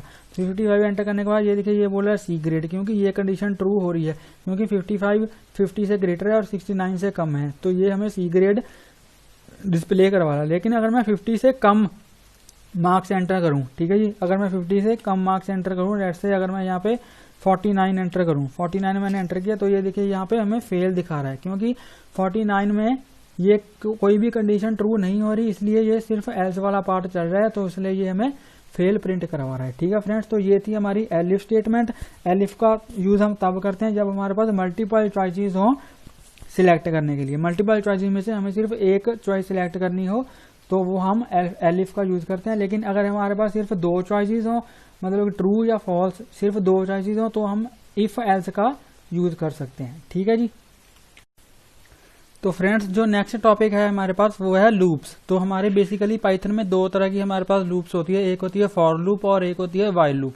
तो बेसिकली लूप का काम क्या होता है, अगर हमें सपोज के हमें किसी एक कोड को मल्टीपल टाइम्स हमें एग्जीक्यूट करना हो, तो हम उसे बार बार नहीं लिखेंगे, उसको हम एक लूप के अंदर लगा देंगे और फिर वो जो कोड है वो नंबर ऑफ टाइम्स वो एग्जीक्यूट होता जाएगा। ठीक है जी। लेट से मैं आपको एक एग्जांपल देके बताता हूँ। लेट से अगर मैं अपना नेम यहाँ पे प्रिंट करवाना चाहता हूँ, यहाँ पे अगर मैं अपना नेम यहाँ पे प्रिंट करवाऊँ, लेट से सचिन, ठीक है जी, तो इसको अगर मैं रन करूँ तो मेरा यहाँ पे एक बार नाम यहाँ पे ये देखिए प्रिंट हो रहा है। ठीक है, लेकिन मैं चाहता हूँ इस नाम को मैं 100 टाइम्स इसको मैं प्रिंट करवाना चाहता हूँ, तो मैं क्या करूंगा, यहाँ पे 100 टाइम्स यहाँ पे प्रिंट लिखूंगा नहीं। ठीक है जी, इसमें क्योंकि एक तो मेरा टाइम बहुत वेस्ट होगा, ठीक है जी, और दूसरा जो हमारे कोड की जो रीडेबिलिटी है वो भी कम होगी। ठीक है जी, कोड की जो लाइंस हैं वो भी बहुत इंक्रीज हो जाएंगे। तो उसके लिए हम क्या करेंगे, मैं सिंपल यहाँ पे लूप यूज करूंगा। ठीक है, लेट्स से सबसे पहले हम फॉर लूप को डिस्कस करेंगे। तो यहाँ पे मैं लिखूंगा फॉर और यहाँ पे लिखूंगा आई इन रेंज, और यहाँ पे मैं लगा दूंगा 100। ठीक है जी, और यहाँ पे प्रिंट कर दूंगा फिर अपना नेम लूप के अंदर। तो यहाँ पे मैं इसका नेम प्रिंट कर दूंगा, लेट से अपना नाम प्रिंट कर दूंगा सचिन। तो जब मैं इसको रन करूंगा तो मेरा जो नाम है वो 100 टाइम्स यहाँ पे प्रिंट हो जाएगा। चलिए इसको करके देखते हैं। इसको मैं सेव करके यहाँ पे रन करूंगा तो ये देखिए जो मेरा नाम है सचिन सचिन सचिन, ये देखिए ये कितनी बार 100 टाइम्स हमारा जो यहाँ पे नाम प्रिंट हो चुका है। ठीक है फ्रेंड्स, तो इसलिए हम यूज करते हैं लूप्स को, ताकि हमारा एक तो जो कोड है वो रिड्यूस हो सके, और अगर हमें मल्टीपल टाइम से किसी सेम कोड को एग्जीक्यूट करना हो तो हम उसको लूप के अंदर लगा सकते हैं। ठीक है फ्रेंड्स, तो ये है हमारी फॉर लूप। इसमें सबसे पहले क्या होगा, लेट्स से यहाँ पे जो रेंज है, जो रेंज फंक्शन क्या करता है, अगर मैं यहाँ पे स्टार्टिंग इंडेक्स ना दूं, सिर्फ एंडिंग इंडेक्स दूं, तो ये क्या करेगा, यहाँ से 0 से इसको स्टार्ट करेगा। तो यहाँ पे सबसे पहले आई में क्या जाएगा, 0 हो जाएगा, तो यहाँ पे क्या हो जाएगा, सचिन प्रिंट हो जाएगा। उसके बाद ये ऊपर जाएगा, आई इंक्रीमेंट हो जाएगा, और यहाँ पे क्या हो जाएगा, आई में फिर 1 चला जाएगा, फिर सचिन प्रिंट हो जाएगा। ऐसे करके फिर आई में 2 चला जाएगा, फिर सचिन प्रिंट हो जाएगा। तो ऐसे करके 0 से लेकर ये 99 तक जाएगा, 99 तक जाएगा। इसकी ये मैं आपको बताता हूँ। लेट्स से अगर मैं यहाँ पे आई ही प्रिंट करूँ, तो यहाँ पे मैं अगर आई प्रिंट करूँ तो ये क्या करेगा, आई में अगर प्रिंट करूँ तो इसको मैं अगर रन करूँ तो ये देखिए ये क्या कर रहा है, सिर्फ 99 तक ही, अगर मैं इसको ऐसे कर दूं तो ये क्या कर रहा है, 99 तक प्रिंट कर रहा है। और स्टार्ट कहाँ से कर रहा है, स्टार्ट कर रहा है 0 से। ठीक है, 0 से स्टार्ट कर रहा है और कहाँ तक जा रहा है, 99 तक। मतलब कि अगर मैं यहाँ पे स्टार्टिंग इंडेक्स ना दूं, रेंज में अगर मैं स्टार्टिंग इंडेक्स ना दूं तो ये कहाँ से स्टार्ट करेगा, 0 से स्टार्ट करेगा। और जो यहाँ पे मैं पास करूंगा एंड वाला इंडेक्स, ये उससे एक वैल्यू कम तक हमें प्रिंट करेगा। मतलब कि अगर मैं यहाँ पे 100 पास कर रहा हूँ तो ये 99 तक जाएगा। अगर मैं यहाँ पे 101 पास करूंगा तो ये क्या करेगा, तब ये 100 तक जाएगा। चलिए इसको रन करके देखते हैं। तब यहाँ ये देखिए 0 से स्टार्ट कर रहा है और कहाँ तक जा रहा है, 100 तक जा रहा है। ठीक है जी, और अगर मैं यहाँ पे स्टार्टिंग इंडेक्स पास कर दूं, लेट से अगर मैं यहाँ पे 10 पास कर दूं, अगर मैं यहाँ पे 10 पास कर दूं तो ये क्या करेगा, 10 से स्टार्ट करेगा और 100 तक जाएगा। ठीक है, इसको सेव करके मैं यहाँ पे रन करूंगा तो ये देखिए इसने क्या किया, ये कहाँ से स्टार्ट कर रहा है, 10 से स्टार्ट कर रहा है और 10 से स्टार्ट करके कहाँ तक जा रहा है, 100 तक। ठीक है फ्रेंड्स, तो यहाँ पे अगर हम स्टार्टिंग इंडेक्स दें तो ये स्टार्टिंग इंडेक्स से स्टार्ट करेगा, अगर स्टार्टिंग इंडेक्स मैं ना दूं तो ये 0 से स्टार्ट करेगा। और जब यहाँ पे मैं इसकी जो अपर लिमिट है, मतलब कि लास्ट इंडेक्स है, वो पास करूं तो ये उससे एक वैल्यू कम तक यहाँ पे इसको रन करेगा। इसमें एक आर्गुमेंट हम और पास कर सकते हैं स्टेप्स, यानी कि अगर मैं लेट्स से यहाँ पे 3 यहाँ पे मैं पास करूँ 101 और यहाँ पे मैं 3 पास कर दूं, ठीक है जी। तो ये क्या करेगा, अगर मैं इसको रन करूंगा तो ये देखिए ये क्या कर रहा है 3 के स्टेप्स ले रहा है, मतलब कि 10 के बाद फिर 13 आ रहा है, फिर 16 आ रहा है, फिर 19 आ रहा है, फिर 22 आ रहा है, फिर 25 आ रहा है। तो ये क्या कर रहा है, ये स्टेप्स ले रहा है। मतलब कि यहाँ पे अगर मैं लास्ट आर्ग्यूमेंट एक और पास कर दूं, थर्ड आर्ग्यूमेंट, जो थर्ड आर्ग्यूमेंट होता है रेंज में, वो क्या होता है स्टेप्स होते हैं, कि हम कितने कितने के स्टेप्स लेना चाहते हैं। ठीक है फ्रेंड्स, तो ये है हमारी फॉर लूप। आई होप आपको ये फॉर लूप का कॉन्सेप्ट समझ लग गया होगा। इसमें हमें खुद से इंक्रीमेंट करने की जरूरत नहीं होती वेरिएबल को। यहाँ पे देखिए मैंने आई को कहीं पे भी इंक्रीमेंट नहीं किया है, ये खुद ब खुद आई को इंक्रीमेंट कर रहा है। ठीक है फ्रेंड्स, तो नेक्स्ट लूप है हमारी वाइल लूप। चलिए उसको भी डिस्कस कर लेते हैं। इसको मैं सबसे पहले बंद कर दूंगा टर्मिनल को।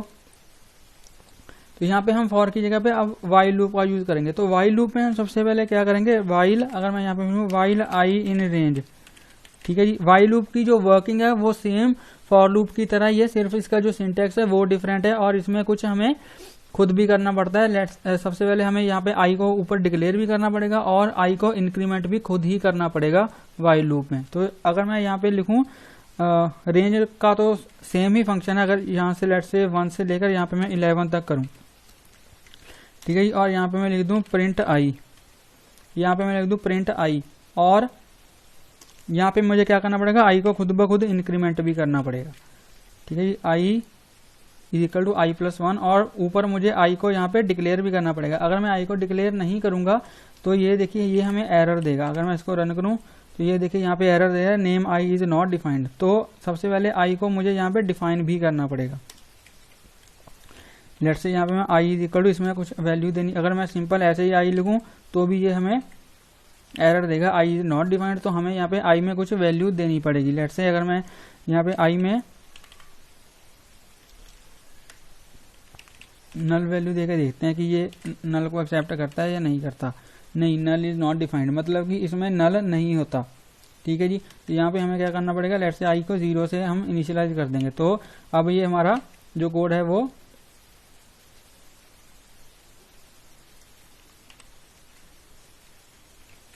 तो फ्रेंड्स हमारा कोड यहाँ पे चल नहीं रहा, क्योंकि हमने यहाँ पे आई में 0 हम इनिशियलाइज करा रहे हैं और हम यहाँ पे लिख रहे हैं वाइल आई इन रेंज 1 से 11। तो यहाँ पे ये इसकी रेंज में तो है ही नहीं, इसलिए जो ये वाइल की जो बॉडी है वो एग्जीक्यूट नहीं हो रही। तो इसलिए मुझे यहाँ पे 1 पास करवाना पड़ेगा। ठीक है जी, तो अगर मैं इसको अब सेव करके यहाँ पे मैं रन करूँ तो ये देखिए अब ये हमारा चल पड़ा है। ठीक है, 1 से लेकर 10 तक हमारी जो आई की वैल्यू है वो प्रिंट हो रही है। लेकिन लेट्स सपोज अगर यहाँ पे मैं इसको इंक्रीमेंट ना करूं, अगर मैं लेट्स से वाई को इंक्रीमेंट ना करूं, आई को इंक्रीमेंट ना करूं, तो क्या होगा, तो हमारी जो लूप है ये इनफाइनाइट टाइम चलती ही रहेगी, क्योंकि हमने क्या बोला है आई इज इक्वल टू 1।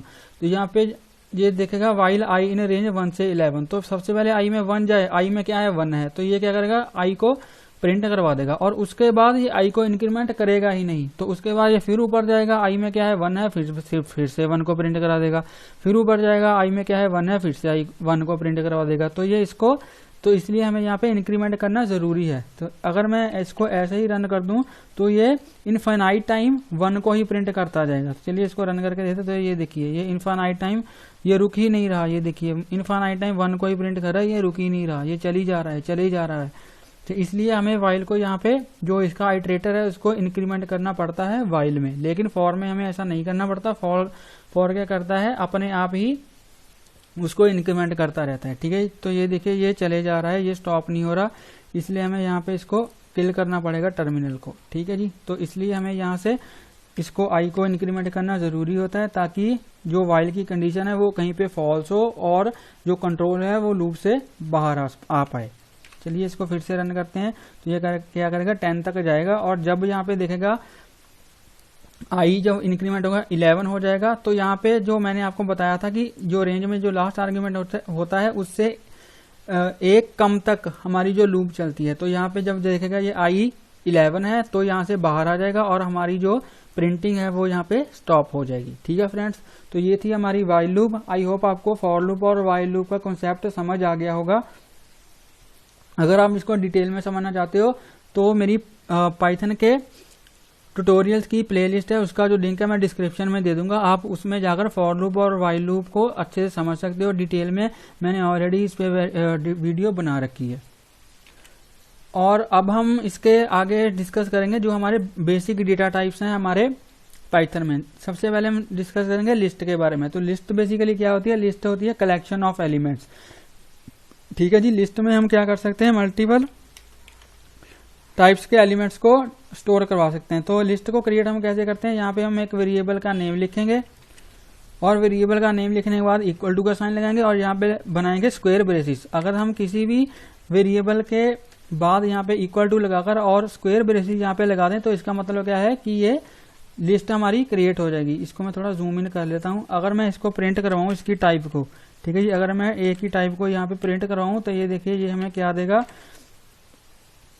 इसको मैंने सेव करके रन किया तो ये देखिए ये हमें नीचे दे रहा है क्लास लिस्ट, मतलब कि जो ए है वो क्या है? लिस्ट है। ए क्या है? एक लिस्ट है। अगर मैं इसमें कुछ एलिमेंट्स इसके ले लूँ, लेट से 1 2 3 4 5 6 ऐसे ले लूँ और यहाँ पे ए को मैं यहाँ पे प्रिंट करवा दूँ, ए को मैं प्रिंट करवा दूँ तो यहाँ पे हमारी जो लिस्ट है वो प्रिंट हो जाएगी। ये देखिए 1 2 3 4 5 6, ठीक है जी। और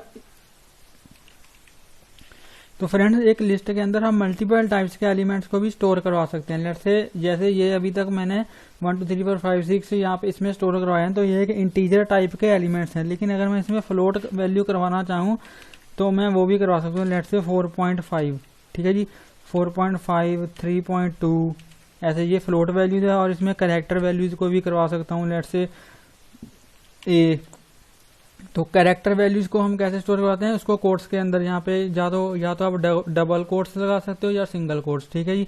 इसमें मैं कोई स्ट्रिंग भी पास करवा सकता हूँ। लेट्स से सेव करवा सकता हूँ, लेट्स से सचिन, ठीक है जी। तो स्ट्रिंग को भी आप या तो सिंगल कोट्स के अंदर या डबल कोट्स के अंदर यहाँ पे स्टोर करवा सकते हो। लिखना पड़ेगा आपको।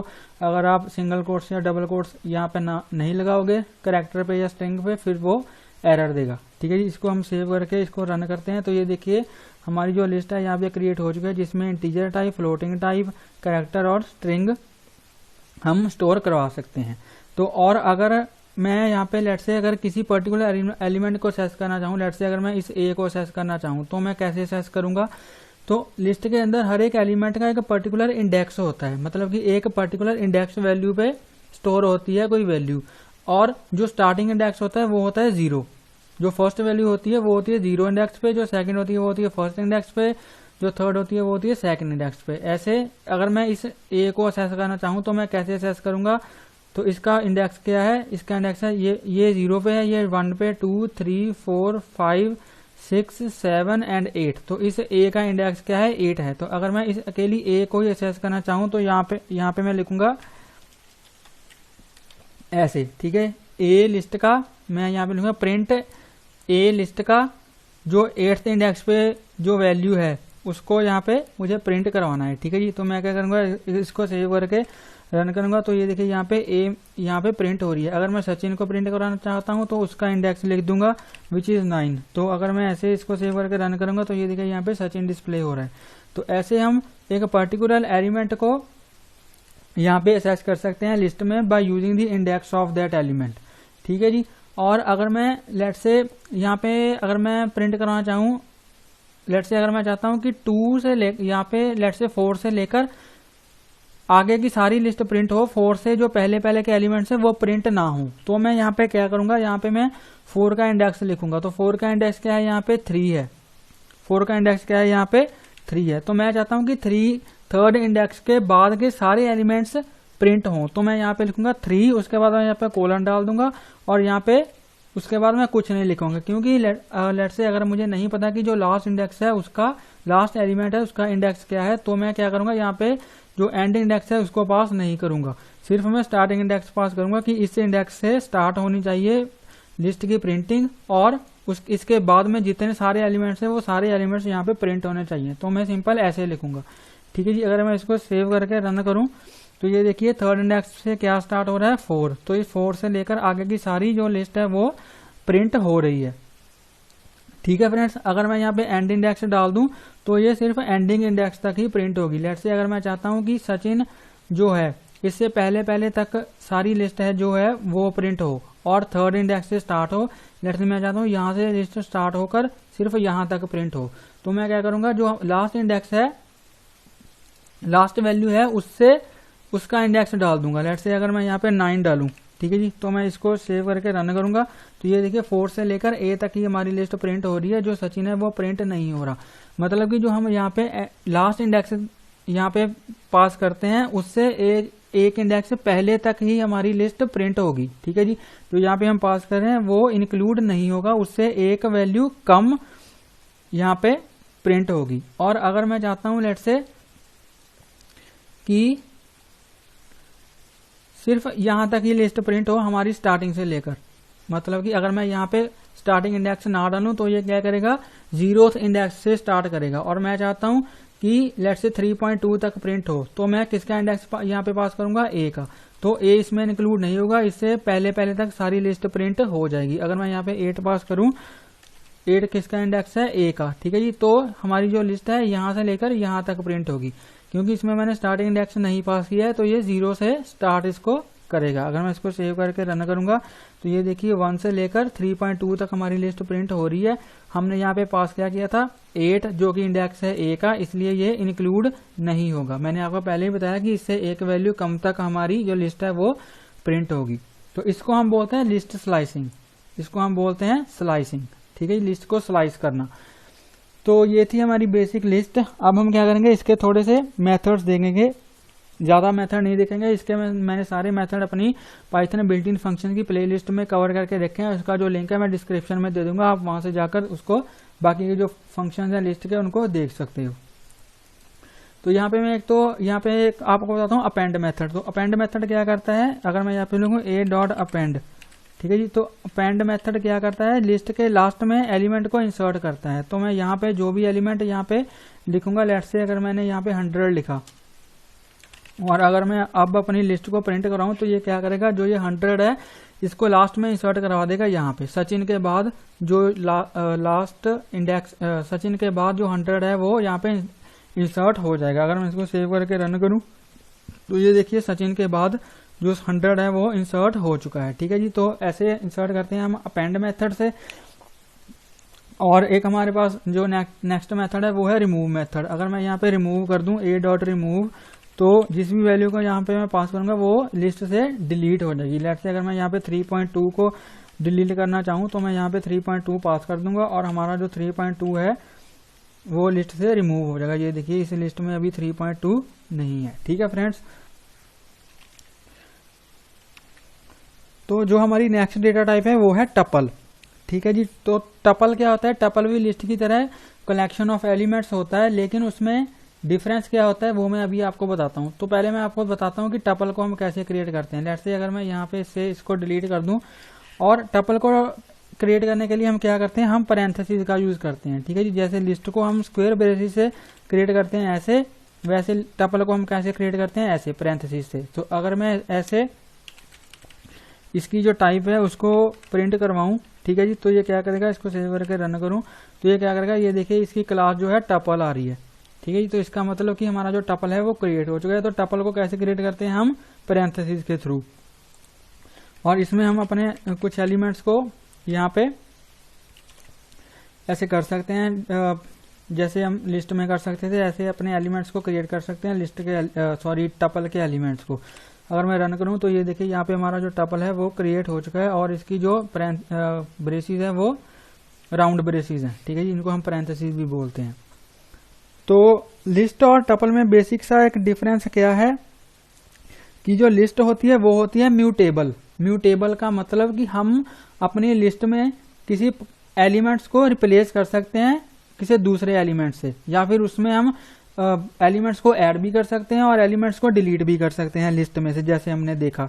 लेकिन टपल में हम ना तो किसी एलिमेंट को रिप्लेस कर सकते हैं और ना ही टपल क्रिएट करने के बाद हम उसमें एलिमेंट को इंसर्ट कर सकते हैं और ना ही उसको डिलीट कर सकते हैं। मतलब कि हम टपल क्रिएट करने के बाद उसमें कोई चेंज नहीं कर सकते, लेकिन लिस्ट में हम कर सकते हैं। लेट्स से अगर मैं आपको बताऊं, अगर मैं यहाँ पे एक और एग्जांपल हूँ, लेट्स से एक लिस्ट की एग्जांपल हूँ, मैं क्या करूंगा, इसको अभी लिस्ट में कन्वर्ट कर दूंगा, ठीक है जी। आपको बताता हूँ मैं आपको क्या करके दिखा रहा हूँ। तो अगर मैं इसको करूँ तो अभी हमारी इनवैलिड आर्ग्यूमेंट क्या बोल रहा है ये।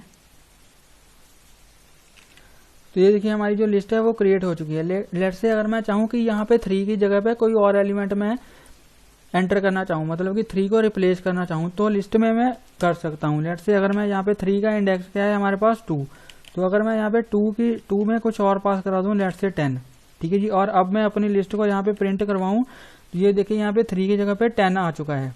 तो मैं लिस्ट में चेंजेस कर सकता हूँ। इसका मतलब कि जो लिस्ट है वो क्या है, म्यूटेबल है। लेकिन जो हमारा टपल होता है वो इम्यूटेबल होता है, हम उसमें किसी भी एलिमेंट को ऐसे रिप्लेस नहीं कर सकते। मैं आपको दिखाता हूँ। मैं क्या करूँगा, सिंपल यहाँ से इसको फिर से यहाँ पे टपल में चेंज कर दूंगा, और अभी के लिए सिंपल मैं इसको ऐसे ही यहाँ पे रन करूँगा, ठीक है जी। तो ये देखिए हमारा टपल क्रिएट हो चुका है। और अब मैं क्या करूँगा, लेट्स से अगर मैं टपल के अगर मैं पार्टिकुलर एलिमेंट को तो चलो मैं डिस्प्ले करवा ही सकता हूँ। लेट्स से अगर मैं 3 को डिस्प्ले करवाना चाहूँ तो उसका इंडेक्स क्या है 2 है। तो अगर मैं ऐसे करूँ तो मेरा जो एलिमेंट है वो तो ठीक है जी डिस्प्ले हो जाएगा। लेकिन अगर मैं चाहूँ कि 3 की जगह पे मैं इसमें टपल में 10 अगर मैं रिप्लेस करना चाहूँ तो वो मैं नहीं कर पाऊंगा। अगर मैं यहाँ पे लिखूँ a ऑफ 2, ठीक है जी, a ऑफ 2 में अगर मैं लेट से 10 पास करवाना चाहूँ, 10 असाइन करवाना चाहूँ, और अब अगर मैं यहाँ पे a को सारे a को, ठीक है, जहाँ पे सारे a को अगर मैं सारे टपल को यहाँ पे मैं प्रिंट करवाऊँ तो ये हमें एरर देगा। ये देखिए tuple object has not support item assignment, मतलब कि हम किसी और लोकेशन पे कोई वैल्यू असाइन नहीं करवा सकते। ना ही हमें अब मैं इस टपल में किसी वैल्यू को इंसर्ट करवा सकता हूँ, और ना ही मैं इसमें से किसी को डिलीट करवा सकता हूँ। ठीक है फ्रेंड्स, तो ये है हमारा बेसिक टपल। इसमें हम कुछ फंक्शंस देख लेते हैं, टपल के फंक्शंस। तो टपल में लेट्स से अगर मैं मिनिमम वैल्यू को फाइंड करना चाहूँ तो मैं मिन फंक्शन से कर सकता हूँ। अगर मैं यहाँ पे लिखूँ मिन ऑफ ए, तो यहाँ पे इसमें जो मिनिमम वैल्यू है वो मुझे यहाँ पे मिल जाएगी, ये देखिए 1। अगर मैं इसमें मैक्सिमम वैल्यू फाइंड करना चाहूँ तो वो भी मैं कर सकता हूँ मैक्स फंक्शन के थ्रू, ठीक है जी। और यहाँ पे मुझे मैक्सिमम वैल्यू मिल जाएगी 5।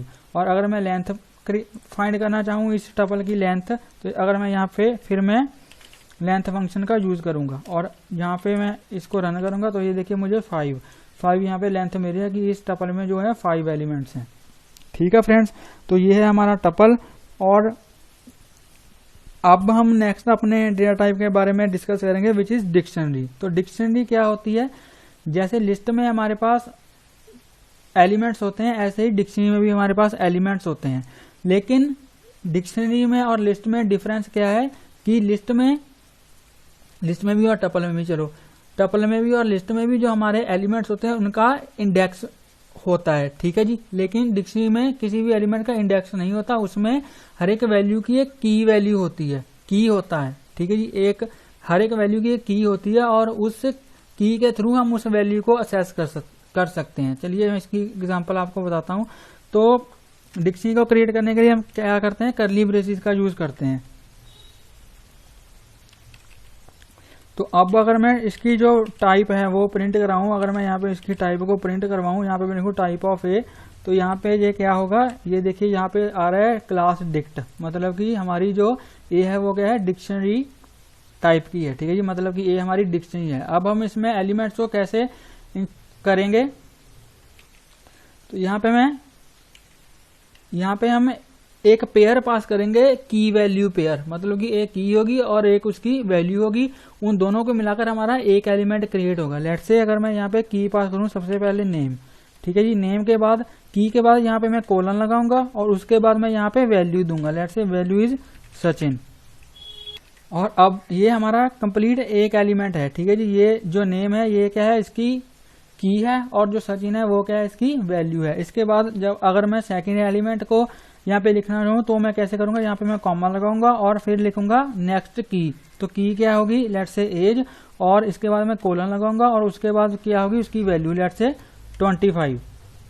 तो अगर तो आपकी जो की है वो तो हमेशा ही कोट्स के अंदर आएगी, लेकिन जो वैल्यू आप यहाँ पे लिख रहे हो अगर वो वैल्यू स्ट्रिंग टाइप की है या फिर कैरेक्टर है तो फिर आप उसको कोट्स के अंदर लिखोगे। लेकिन अगर वो इंटीजर है तो फिर आपको ऐसे ही वो लिखनी पड़ेगी नॉर्मली। यहाँ पे आप कोलन यूज नहीं करोगे क्योंकि आपकी जो वैल्यू है वो न्यूमेरिक टाइप की है, ठीक है जी।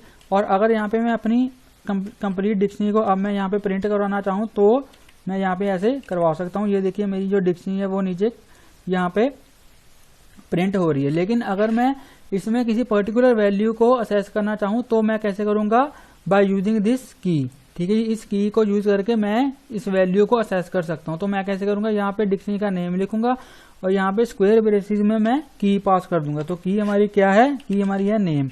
तो अगर मैं ए ऑफ नेम यहाँ पे प्रिंट करवाऊँ तो ये देखिए यहाँ पे सचिन यहाँ पे नीचे प्रिंट हो रहा है। लेकिन अगर मैं यहाँ पे एज प्रिंट करवा दूँ, यहाँ पे मैं एज पास कर दूँ, कि अगर मैं एज पास कर दूँ तो मेरी जो एज है वो यहाँ पे प्रिंट हो जाएगी। ये देखिए 25।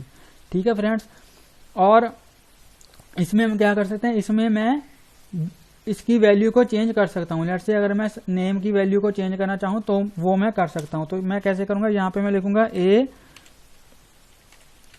Of name is equal to, यहाँ पे मैं पास कर दूंगा कोई और नेम, लेट्स से रोहित। ठीक है जी, अगर मैं इसका नेम जो है, नेम की जो वैल्यू है उसको चेंज कर दूं तो वो ऐसे करूंगा, मैं नेम में मैं रोहित डाल दूंगा। और अगर मैं यहाँ पे नेम छोड़ो, चलो पूरी डिक्शनरी को ही यहाँ पे मैं प्रिंट करवा देता हूँ। अगर मैं इसको प्रिंट करवाऊँ तो ये देखिए अब नेम की जगह पे रोहित आ चुका है। पहले क्या था, यहाँ पे पहले क्या था, सचिन था। तो ऐसे मैं डिक्शनरी की वैल्यूज को चेंज कर सकता हूँ। तो हमारा जो नेक्स्ट डेटा टाइप है वो है स्ट्रिंग। ठीक है जी, स्ट्रिंग एक बहुत ही इंपॉर्टेंट डेटा टाइप है पाइथन में, क्योंकि स्ट्रिंग पे हम बहुत सारे ऑपरेशंस कर सकते हैं। चलिए स्ट्रिंग के बारे में डिस्कस करते हैं। तो स्ट्रिंग बेसिकली क्या है, नॉर्मली वर्ड को हम स्ट्रिंग कहते हैं। जैसे कि अगर लेट्स से ए में अपना नाम पास कर दूं तो ये क्या है, ए क्या है, स्ट्रिंग है। ए में जो सचिन है वो क्या है, स्ट्रिंग है, उसको मैं ए में इनिशियलाइज करवा रहा हूँ। और अगर मैं इसकी ए की टाइप यहाँ पे मैं प्रिंट करवा के दिखाऊँ आपको, ठीक है जी, तो ये क्या होगी, str होगी। अगर मैं इसकी टाइप को प्रिंट करवाऊँ तो ये देखिए नीचे क्या आ रहा है, क्लास str, मतलब कि ए क्या है, एक स्ट्रिंग है। तो एक स्ट्रिंग के हर एक एलिमेंट्स को भी मैं इंडेक्सेस के थ्रू यहाँ पे असेस कर सकता हूँ। अगर मैं लेट से अकेले एस को ही अगर मैं यहाँ पे असेस करना चाहूँ तो मैं इसके इंडेक्स के थ्रू कर सकता हूँ। जैसे लिस्ट में फर्स्ट एलिमेंट का जो इंडेक्स होता है वो 0 होता है, ऐसे ही स्ट्रिंग में भी सेम ही कॉन्सेप्ट होता है कि जो फर्स्ट कैरेक्टर होगा किसी स्ट्रिंग का, उसका जो इंडेक्स होगा वो क्या होगा, 0 होगा। अगर मैं यहाँ पे ए ऑफ 0 यहाँ पे लिख दूं, ठीक है जी, और इसको मैं प्रिंट कराऊं तो ये देखिए हमारा जो एस है वो प्रिंट हो रहा है। और अगर मैं लास्ट को अगर मैं करवाना चाहूँ प्रिंट तो इसका मैं इंडेक्स यहाँ पे लिख दूंगा। तो एन का इंडेक्स क्या है, 0 1 2 3 4 5। तो इसका जो इंडेक्स है वो क्या है, 5 है। अगर मैं इसको सेव करके रन करूँ तो ये देखिए यहाँ पे एन प्रिंट हो रहा है। तो फ्रेंड्स, अगर लेट सपोज हमें जो हमारा जो लास्ट एलिमेंट है उसका अगर हमें इंडेक्स नहीं पता कि हमारे लास्ट एलिमेंट का इंडेक्स क्या है, तो हमें क्या करना पड़ेगा, यहाँ पे मैं -1 लिख सकता हूँ। ठीक है जी, क्योंकि अगर मैं बैक साइड से इंडेक्सेस को स्टार्ट करूं तो वो -1 से स्टार्ट होते हैं। मतलब कि जो n का इंडेक्स है वो क्या है, -1, जो i का है वो है -2, जो h का है वो है -3, जो c का है वो है -4। ऐसे अगर मैं यहाँ पे -n लिख के भी इसको सेव करके यहाँ पे रन करूं तो भी हमारा ये देखिए n यहाँ पे प्रिंट हो रहा है। और अगर मैं यहाँ पे -2 कर दूं तो क्या प्रिंट होगा, बिल्कुल सही समझा आपने, तो हमारा i यहाँ पे प्रिंट हो जाएगा। ये देखिए हमारा जो है i वो प्रिंट हो रहा है। तो बैक साइड से अगर हम इंडेक्सेस को स्टार्ट करें तो वो माइनस से स्टार्ट होंगे। और अगर मैं लेट से किसी स्ट्रिंग को रिवर्स करना चाहता हूं तो यहाँ पे मैं कैसे इसको रिवर्स करूंगा, तो यहाँ पे मैं 2 बार यहाँ पे कॉलन लगाऊंगा और यहाँ पे -1 लिख दूंगा। ठीक है जी, तो हमारा जो जो हमारा स्ट्रिंग है वो सारा रिवर्स हो जाएगा। ये देखिए हमारा जो स्ट्रिंग है वो रिवर्स हो चुका है। ठीक है फ्रेंड्स, लेकिन जो स्ट्रिंग होते हैं हमारे, उनके जो एलिमेंट्स होते हैं उसको मैं चेंज नहीं कर सकता। जैसे कि हम टपल में भी किसी एलिमेंट को चेंज नहीं कर सकते, वैसे ही मैं स्ट्रिंग में भी चेंज नहीं कर सकता। लेट से अगर मैं एस की जगह पे जेड को करना चाहूँ, एस को जेड से रिप्लेस करना चाहूँ तो मैं नहीं कर सकता। चलिए मैं आपको दिखाता हूँ। अगर मैं ए ऑफ 0 में यहाँ पे जेड को असाइन करवा दूं, ठीक है जी, और यहाँ पे ए को यहाँ पे मैं प्रिंट करवा दूं तो ये क्या करेगा, मुझे यहाँ पे एरर देगा। अगर मैं ऐसे इसको रन करूं तो ये देखिए ये बोल रहा है str object does not support item assignment. मतलब कि हम इसमें भी किसी एलिमेंट को किसी दूसरे एलिमेंट के साथ रिप्लेस नहीं कर सकते स्ट्रिंग में। और यहाँ पे अगर मैं लेट से इसको मैं हटा देता हूँ। लेट से अगर मैं स्ट्रिंग की लेंथ को फाइंड करना चाहूँ तो मैं लेंथ मेथड का यहाँ पे यूज करूंगा। ठीक है जी, तो मेरे पास जो स्ट्रिंग की लेंथ है वो आ जाएगी लेट से 6। अगर मैं यहाँ पे कुछ और लिख दूँ, इसको थोड़ा और बड़ा कर दूँ, स्ट्रिंग को सचिन शर्मा कर दूँ, तो इसकी जो लेंथ है वो यहाँ पे इंक्रीज हो जाएगी। ये देखिए 13, ठीक है जी। और अगर मैं इस स्ट्रिंग के हर एक कैरेक्टर को 1 by 1 डिस्प्ले प्रिंट करवाना चाहूँ तो मैं कैसे करूँगा, तो यहाँ पे मैं लिखूंगा लेट से I, और इसको फॉर लूप के अंदर मैं कर दूंगा। तो यहाँ पे मैं लिखूंगा लेट से फॉर I in A, ठीक है जी, फॉर I in A, और यहाँ पे मैं I को प्रिंट करवा दूंगा। तो चलिए इसको सेव करके रन करके देते हैं। तो ये देखिए जो मेरा नाम है सचिन शर्मा, उसका हर एक कैरेक्टर 1 by 1 यहाँ पे प्रिंट हो रहा है, ठीक है जी। ये देखिए जो मेरा नाम है सचिन शर्मा, उसका हर एक कैरेक्टर 1 by 1 प्रिंट हो रहा है। तो ये कैसे हो रहा है, तो ए में सबसे पहले क्या, यहाँ पे आई में क्या जाएगा, ऐसे जाएगा वो प्रिंट हो जाएगा, फिर ए जाएगा वो प्रिंट हो जाएगा, फिर सी जाएगा वो प्रिंट हो जाएगा, ऐसे 1 by 1 करके सारे कैरेक्टर यहाँ पे डिस्प्ले हो जाएंगे, ठीक है फ्रेंड्स। तो जो स्ट्रिंग के बहुत सारे मेथड्स हैं, स्ट्रिंग में हमारे पास बहुत सारे बिल्ट इन मेथड्स हैं। तो आप स्ट्रिंग के सारे बिल्ट इन मेथड्स को डिटेल में स्टडी करना चाहते हो तो मैंने ये सारे फंक्शंस अपनी पाइथन बिल्ट इन फंक्शंस की प्लेलिस्ट में कवर करके रखे हैं, ठीक है जी। आपको पता ही है कि आपको कहाँ से चेक करना है, मैं बार बार अब नहीं बताऊंगा, कि जो उसका लिंक है मैंने डिस्क्रिप्शन में दे दिया है, आप वहां से जाकर पाइथन बिल्ट इन फंक्शन की प्लेलिस्ट को चेक कर सकते हो, ठीक है फ्रेंड्स। तो ये थे हमारे डेटा टाइप्स। हाँ, एक डेटा टाइप्स अभी हमारे पास रिमेनिंग है, वो है सेट्स। पाइथन में एक और डेटा टाइप होता है जो होता है सेट। तो सेट को भी हम कैसे क्रिएट करते हैं, सेट को भी क्रिएट करने के लिए हम यहाँ पे करली ब्रेसेस का यूज करते हैं। लेकिन अगर मैं आप बोलोगे कि आप डिक्शनरी भी क्रिएट करने के लिए हम करली ब्रेसेस का यूज करते हैं, तो हमें कैसे पता चलेगा कि ये डिक्शनरी है या फिर सेट है। तो मैंने आपको बताया था कि जो डिक्शनरी में हर एक एलिमेंट होता है वो पेयर होता है की और वैल्यू का, ठीक है जी। मतलब कि उसमें दो चीजें होती हैं, एक एलिमेंट में एक की होती है, एक वैल्यू होती है, उन दोनों को मिला के एक एलिमेंट क्रिएट होता है। लेकिन अगर जो सेट्स होते हैं हमारे पास, उसमें सिर्फ हमारे पास ऐसे एक ही एलिमेंट होता है, ठीक है जी। तो मैं आपको बताता हूँ, अगर मैं सिर्फ इसको ऐसे ही यहाँ पे प्रिंट करूँ, करली ब्रेसेस मैंने लगा के छोड़ दिए, अगर मैं सिर्फ ऐसे ही इसकी टाइप यहाँ पे प्रिंट करूँ तो ये हमें क्या दिखाएगा, इसकी जो टाइप है हमें क्या दिखाएगा, ये दिखाएगा हमें डिक्शनरी। लेकिन अगर मैं इसमें एक एलिमेंट पास कर दूं ऐसे 5, ठीक है जी, और अब मैं इसको सेव करके यहाँ पे रन करूं तो ये देखिए अब इसकी जो टाइप है वो चेंज हो चुकी है, ये बोल रहा है क्लास सेट, अब ये सेट है। तो अगर मैं डिक्शनरी अगर मैं क्रिएट करना चाहूँ तो मैं कैसे करूँगा, मुझे एक की पास करनी पड़ेगी और एक वैल्यू पास करनी पड़ेगी, जैसे ऐसे मैंने जैसे पहले करके आपको दिखाई थी, ठीक है। और अब अगर मैं फिर से इसकी टाइप करूंगा तो ये डिक्शनरी बन जाएगी, और अगर मैं इसमें सिर्फ एक एलिमेंट पास कर दूंगा, ऐसे आप कैरेक्टर भी कर सकते हो ऐसे, ठीक है जी, स्ट्रिंग भी कर सकते हो, लेकिन आपको एक ही करना पड़ेगा। तो अगर मैं इसको ऐसे करूं तो ये सेट बन जाएगा। तो डिक्शनरी और सेट में डिफरेंस क्या है कि डिक्शनरी में हमें की वैल्यू पेयर पास करना पड़ता है, लेकिन सेट में हमें सिर्फ एक एलिमेंट ही पास करना पड़ता है। और सेट की एक खासियत और होती है कि इसमें हम एलिमेंट्स को रिपीट नहीं कर सकते, मतलब कि ये डुप्लीकेसी को रिमूव कर देता है जो हमारा सेट होता है। मैं आपको दिखाता हूं अभी। जैसे अगर मैं यहाँ पे एलिमेंट लूँ 1 2 3 4, अगर मैं यहाँ पे 5 3 बार ले लूँ और फिर 6 7 8 और 9 2 बार ले लूँ, ठीक है, तो ये क्या करेगा, जो एलिमेंट्स रिपीट हो रहे हैं उनको यहाँ से रिमूव कर देगा। और अगर मैं इसको सेव करके रन करूँ तो ये देखिए ये सिर्फ 1 2 3 4 5 6 7 8 9 सिर्फ एक बार सारे एलिमेंट्स को यहाँ पे प्रिंट कर रहा है। जो एलिमेंट डुप्लीकेट थे उनको इसने क्या किया, रिमूव कर दिया, ठीक है जी। और सेट में क्या होता है कि इसमें हर एक एलिमेंट का कोई भी इंडेक्स नहीं होता, जैसे लिस्ट में होता है और हमारे पास टपल में होता है ना, वैसे हमारे पास सेट में किसी भी एलिमेंट का जो इंडेक्स है वो नहीं होता। लेट्स से अगर मैं यहाँ पे प्रिंट करवाऊँ a of 0, अगर मैं यहाँ पे लिखूँ a of 0, मतलब कि यहाँ पे मैं a1 को प्रिंट करवाना चाहता हूँ, ठीक है जी। अगर मैं इसको सेव करके रन करूँ तो ये देखिए ये बोले सेट ऑब्जेक्ट इज नॉट सब्सक्रिप्टेबल, मतलब कि किसी भी इसमें सेट में, ये 2 बार ही लगा दी मैंने, चलिए एक बार भी करके देख रहे हैं तभी सेम ही एरर आएगा। तो ये बोल रहा है कि सेट में किसी भी एलिमेंट का कोई भी इंडेक्स नहीं होता, तो आप ऐसे एक पर्टिकुलर एलिमेंट को यहाँ पे एक्सेस नहीं कर सकते, ठीक है जी। अगर मैं सारे टपल को यहाँ पे करना चाहूँ तो फिर वो मैं फॉर लूप के थ्रू कर सकता हूँ। अगर मैं यहाँ पे हूँ फॉर आई इन ए और यहाँ पे मैं और आई इन ए, और यहाँ पे मैं आई को यहाँ पे प्रिंट करवा दूँ तो मैं सारे एलिमेंट्स को यहाँ पे प्रिंट कर पाऊंगा। ठीक है जी, 1 बाय 1। जैसे मैंने स्ट्रिंग के एलिमेंट्स को किया था वैसे मैं टपल के भी कर पाऊंगा। ये देखिए 1 2 3 4 5 6 7 8 9, और ये डुप्लीकेट एलिमेंट्स को भी रिमूव कर देता है। ठीक है फ्रेंड्स, तो ये थे हमारे basic data types of Python. अब नेक्स्ट हम क्या करेंगे, नेक्स्ट हमारा जो टॉपिक है वो है पाइथन फंक्शंस। फंक्शंस एक बहुत ही इंपॉर्टेंट टॉपिक है, तो चलिए फंक्शंस को डिस्कस करते हैं कि फंक्शन क्या होते हैं और क्यों हम फंक्शंस को यूज करते हैं।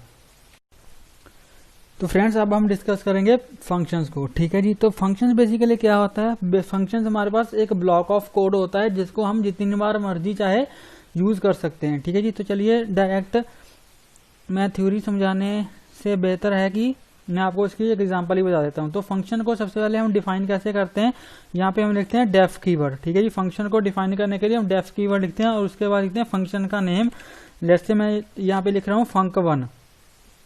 ठीक है जी, func1, और इसके बाद मैं यहाँ पे पैरेंथेसिस लगाऊंगा और पैरेंथेसिस लगाने के बाद यहाँ पे मैं कोलन लगाऊंगा। ठीक है जी, अगर हम किसी यहाँ पे सबसे पहले वेरिएबल का नेम लिखेंगे, वेरिएबल नहीं जस्ट हम कोई भी नेम लिखेंगे, और अगर उसके बाद यहाँ ऐसे मैं पैरेंथेसिस लगा दूं तो वो क्या बन जाता है, फंक्शन बन जाता है। और फंक्शन को डिफाइन करने से पहले उसके पहले डेफ कीवर्ड जो लगाना वो जरूरी होता है पाइथन में। ठीक है जी, जनरली हम क्या करते हैं, अगर सी लैंग्वेज हो तो उसमें हम क्या करते हैं, या फिर जावा हो तो उसमें हम क्या करते हैं, जहाँ पे हम जो टाइप है, डेटा टाइप है फंक्शन की, जो वो रिटर्न करेगा वो यहाँ पे मेंशन करते हैं। ठीक है जी, अगर वो कुछ नहीं रिटर्न कर रहा तो उसको वॉइड, यहाँ पे वॉइड लिखते हैं। लेकिन अगर फंक्शन कोई वैल्यू रिटर्न कर रहा हो तो हम उस वैल्यू की डेटा टाइप यहाँ पे लिखते हैं। लेकिन पाइथन में ऐसा नहीं है, हमें यहाँ पे सिर्फ डेफ कीवर्ड लिखना है, और इस फंक्शन के अंदर मैं जितनी मर्जी चाहे लाइन्स लिख सकता हूँ। लेट्स से अगर मैं यहाँ पे लिखूँ, अगर मैं यहाँ पे सिंपल ऐसे लिखूँ फंक्शन func1, यहाँ पे लिखूँ func1 इज अ फंक्शन। ठीक है जी, तो अब इसको मैं यहाँ पे फंक्शन के अंदर मैं जितनी मर्जी चाहे यहाँ पे लाइंस लिख सकता हूँ ऐसे। ठीक है जी, मैं जितनी बार मर्जी चाहे इसको ऐसे लिख सकता हूँ। इन सब को लेट्स सपोज अगर मुझे ऐसे करना पड़े, ऐसे लाइंस अगर मुझे फंक्शन के बाहर यहाँ पे प्रिंट करवानी पड़े बार बार, तो मुझे बार बार यही लाइंस लिखनी पड़ेगी। लेकिन फंक्शन में मैं क्या करूंगा, मैं इन लाइंस को एक बार यहाँ पे लिख दूंगा फंक्शन के अंदर, और मैं जितनी बार मर्जी चाहे फंक्शन को कॉल कर सकता हूँ। मुझे क्या करना है, सिर्फ यहाँ पे फंक्शन को कॉल करनी है ऐसे। ठीक है जी, फंक्शन को कॉल करनी है। तो फंक्शन को, तो इसको हम बोलते हैं, जो हमने ये वाला लिखा है सारा, इसको हम बोलते हैं फंक्शन डेफिनेशन, और इसको हम बोलते हैं फंक्शन कॉलिंग। ठीक है जी, ऐसे हम फंक्शन का नेम लिख के फंक्शन को कॉल करते हैं। तो अगर मैं इसको यहाँ पे रन करूं, इसको मैं यहाँ पे रन करूं तो ये देखिए यहाँ पे 5 बार ये प्रिंट हो गया है। अब मुझे दोबारा से इसको ऐसे लिखने की जरूरत नहीं है, मुझे क्या करना पड़ेगा, सिंपल फंक्शन को कॉल करनी पड़ेगी। अगर मैं ऐसे 2 बार कॉल कर दूं, तो अगर मैं इसको 2 बार कॉल कर दूं तो इसको अगर सेव करके रिफ्रेश करूं तो ये देखिए ये 2 बार फंक्शन हमारा यहाँ पे चल गया है। ठीक है, ये देखिए ये एक फंक्शन में कितनी 5 बार मैंने प्रिंट करवाया, तो यहाँ पे 10 टाइम्स। ठीक है, ये 10 टाइम्स हमारा प्रिंट हो चुका है। तो फंक्शंस बेसिकली क्या है, रीयूजेबिलिटी इंक्रीज करते हैं हमारे कोड की। हमें जस्ट यहाँ पे एक बार ही अपने फंक्शन को डिफाइन करना पड़ेगा, और उसके बाद मैं जितनी बार मर्जी चाहे फंक्शन को अपने प्रोग्राम में कॉल करवा के इसकी जो फंक्शनैलिटी है उसको रन कर सकता हूँ। मुझे बार बार सेम लाइंस को यहाँ पे लिखना नहीं पड़ेगा, मैं उन लाइंस को सिर्फ एक बार अपने फंक्शन के अंदर लिखूंगा और फिर अपने फंक्शन को बार बार कॉल करके उसको मैं यूज करता जाऊंगा। ठीक है जी, तो ये तो सिंपल सी एग्जांपल थी फंक्शन की। लेट्स से अगर मैं यहाँ पे बताऊं को, लेट्स से हमें किसी अगर नंबर्स को, 2 नंबर्स को बार बार सम करना पड़ रहा है, तो मैं क्या करूंगा, यहाँ पे हम क्या करेंगे, तो यहाँ पे मैं क्या करूंगा, जो फंक्शन की पैरेंथेसिस है इसके अंदर मैं 2 वेरिएबल्स को पास करूंगा। ठीक है जी, तो अगर हम फंक्शन की पैरेंथेसिस के अंदर वेरिएबल्स को पास कर रहे हैं तो उनको हम बोलते हैं फंक्शन आर्ग्यूमेंट्स। ठीक है जी, या फंक्शन पैरामीटर्स। तो यहाँ पे लेट्स से मैं 2 नंबर्स का सम करवाना चाहता हूँ, तो यहाँ पे मैं 2 नंबर्स यहाँ पे पास करूंगा, ए और बी। ठीक है जी, और ए और बी को मैं क्या करता हूँ, अभी इसको हटा देता हूँ, अभी इसको जरूरत नहीं है। ये मैंने सिंपल आपको समझाने के लिए लिखा था कि फंक्शन को हम कैसे रीयूजेबल बना सकते हैं। तो यहाँ पे अगर मैं लिखूं फंक्शन को, अगर मैं लेट्स से यहाँ पे 2 नंबर का सम करवाना चाहता हूँ और यहाँ पे मैं लिखूं a प्लस बी। ठीक है जी, तो ये क्या करेगा, जो ये a प्लस बी है इसका जो सम है उसको रिटर्न कर देगा। तो इसको रिटर्न करने के लिए मुझे क्या, इसको यूज करने के लिए मुझे क्या करना पड़ेगा, जब मैं फंक्शन को यहाँ पे कॉल कर रहा हूँ तो यहाँ पे मैं दो वेरिएबल्स को या फिर दो वैल्यूज को पास करूंगा। लेट्स से अगर मैं 10 और 20 का यहाँ पे सम करना चाहता हूँ, ठीक है, 10 और 20 का सम करना चाहता हूँ, तो यहाँ पे मैं 10 और 20 पास कर दूंगा। तो जो ये 10 है ये कहाँ पे ए में चला जाएगा और जो 20 है वो कहाँ में बी में चला जाएगा, और 10 और 20 का जो सम है वो यहाँ पे प्रिंट हो जाएगा। तो चलिए इसको सेव करके इसको रन करके देखते हैं। तो ये देखिए यहाँ पे 30 यहाँ पे प्रिंट हो रहा है, ठीक है जी। तो मुझे सिर्फ इसको एक बार डिफाइन करने की जरूरत है। अगर मैं किन्हीं दो और नंबर्स का सम करना चाहता हूँ तो मैं क्या करूंगा, सिंपल यहाँ पे वैल्यूज को चेंज करूंगा। लेट्स से अगर मैं 30 और 20 का सम करना चाहता हूँ तो मैं सिंपल यहाँ पे 30 और 20 को पास कर दूंगा। तो जैसे ही इसको यहाँ पे मैं इसको रन करूंगा तो ये देखिए यहाँ पे एक तो जो ये वाला फंक्शन कॉल है इसमें मैंने 10 और 20 पास किया था तो उसका सम यहाँ पे आ रहा है 30, और नीचे 30 और 20 पास किया तो उसका सम यहाँ पे आ रहा है 50, ठीक है जी। तो ऐसे मैं यूज कर सकता हूँ फंक्शंस को। मुझे एक बार फंक्शन को क्रिएट करना है और मैं जितनी बार मर्जी चाहे इसको यहाँ पे कॉल कर सकता हूँ। लेट्स से अगर मैं यहाँ पे 4 बार सम करवाना चाहता हूँ तो यहाँ पे मुझे सिर्फ यहाँ पे वैल्यूज को पास करना पड़ेगा, और जब मैं इसको रन करूंगा तो ये देखिए यहाँ पे 4 बारी हमारा जो सम है वो यहाँ पे आ चुका है। तो फ्रेंड्स ये होता है फंक्शंस, बेसिक्स ऑफ फंक्शंस, ठीक है जी, कि फंक्शंस हम बेसिकली क्यों यूज करते हैं और कैसे यूज करते हैं, कैसे हम फंक्शंस को डिफाइन करते हैं और कैसे कॉल करते हैं और कैसे पैरामीटर्स पास कर सकते हैं फंक्शंस के अंदर, ठीक है जी। जो फंक्शंस है ऐसे इस तरीके से हमारे कोड की जो रीयूजेबिलिटी है वो इंक्रीज करते हैं, ठीक है जी। अब इसके बाद हम क्या करेंगे, यहाँ पे मैंने आपको रिटर्न स्टेटमेंट नहीं बताया कि फंक्शन जो है किसी वैल्यू को रिटर्न भी करते हैं। लेट्स से अगर मैं इसको प्रिंट ना करवाऊं यहाँ पे, अगर मैं इसको यहाँ पे प्रिंट ना करवाऊं ए और बी को, अगर मैं यहाँ पे रिटर्न कर दूं, अगर मैं ए और बी को यहाँ पे प्रिंट ना करवा के इसको यहाँ पे रिटर्न कर दूं तो यहाँ पे जो ए प्लस बी है, ठीक है जी, उसका जो रिजल्ट है वो यहाँ पे मुझे किसी वेरिएबल में सेव करवाना पड़ेगा। लेट्स से यहाँ पे लिखूं sum1, ठीक है जी, sum1। तो जो ये रिटर्न कर रहा है वैल्यू, वो वैल्यू यहाँ पे आ जाएगी जहां पे फंक्शन कॉल हो रहा है। तो यहाँ पे जो वैल्यू आएगी वो sum1 में,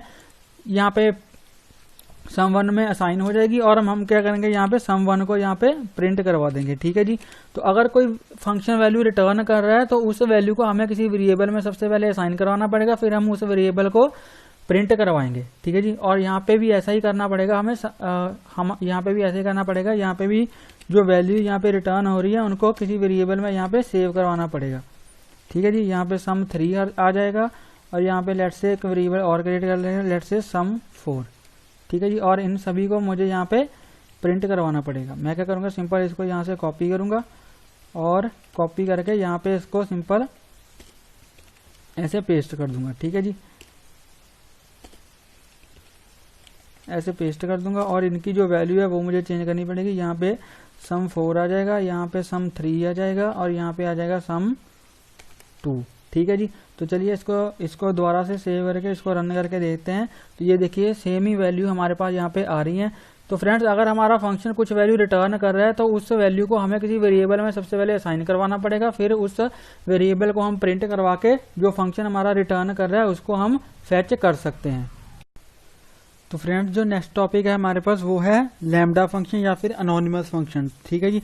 तो लैम्डा फंक्शन क्या होता है, लेट्स से जैसे हमने यहाँ पे एक फंक्शन क्रिएट किया है func1 नाम का, तो ये फंक्शन क्या कर रहा है, सिर्फ सम कर रहा है दो वैल्यूज का सम कर रहा है, ठीक है जी। मतलब कि हमारे जो फंक्शन में सिर्फ एक ही लाइन का कोड है हमारे फंक्शन के अंदर। लेकिन अगर हमारे फंक्शन में सिर्फ एक ही लाइन का कोड होगा तो मुझे यहाँ पे ऐसे फंक्शन को क्रिएट करने की जरूरत नहीं है, मैं इसकी जगह पे लैम्डा फंक्शन को क्रिएट कर सकता हूँ। मैं अभी आपको बताता हूँ कैसे।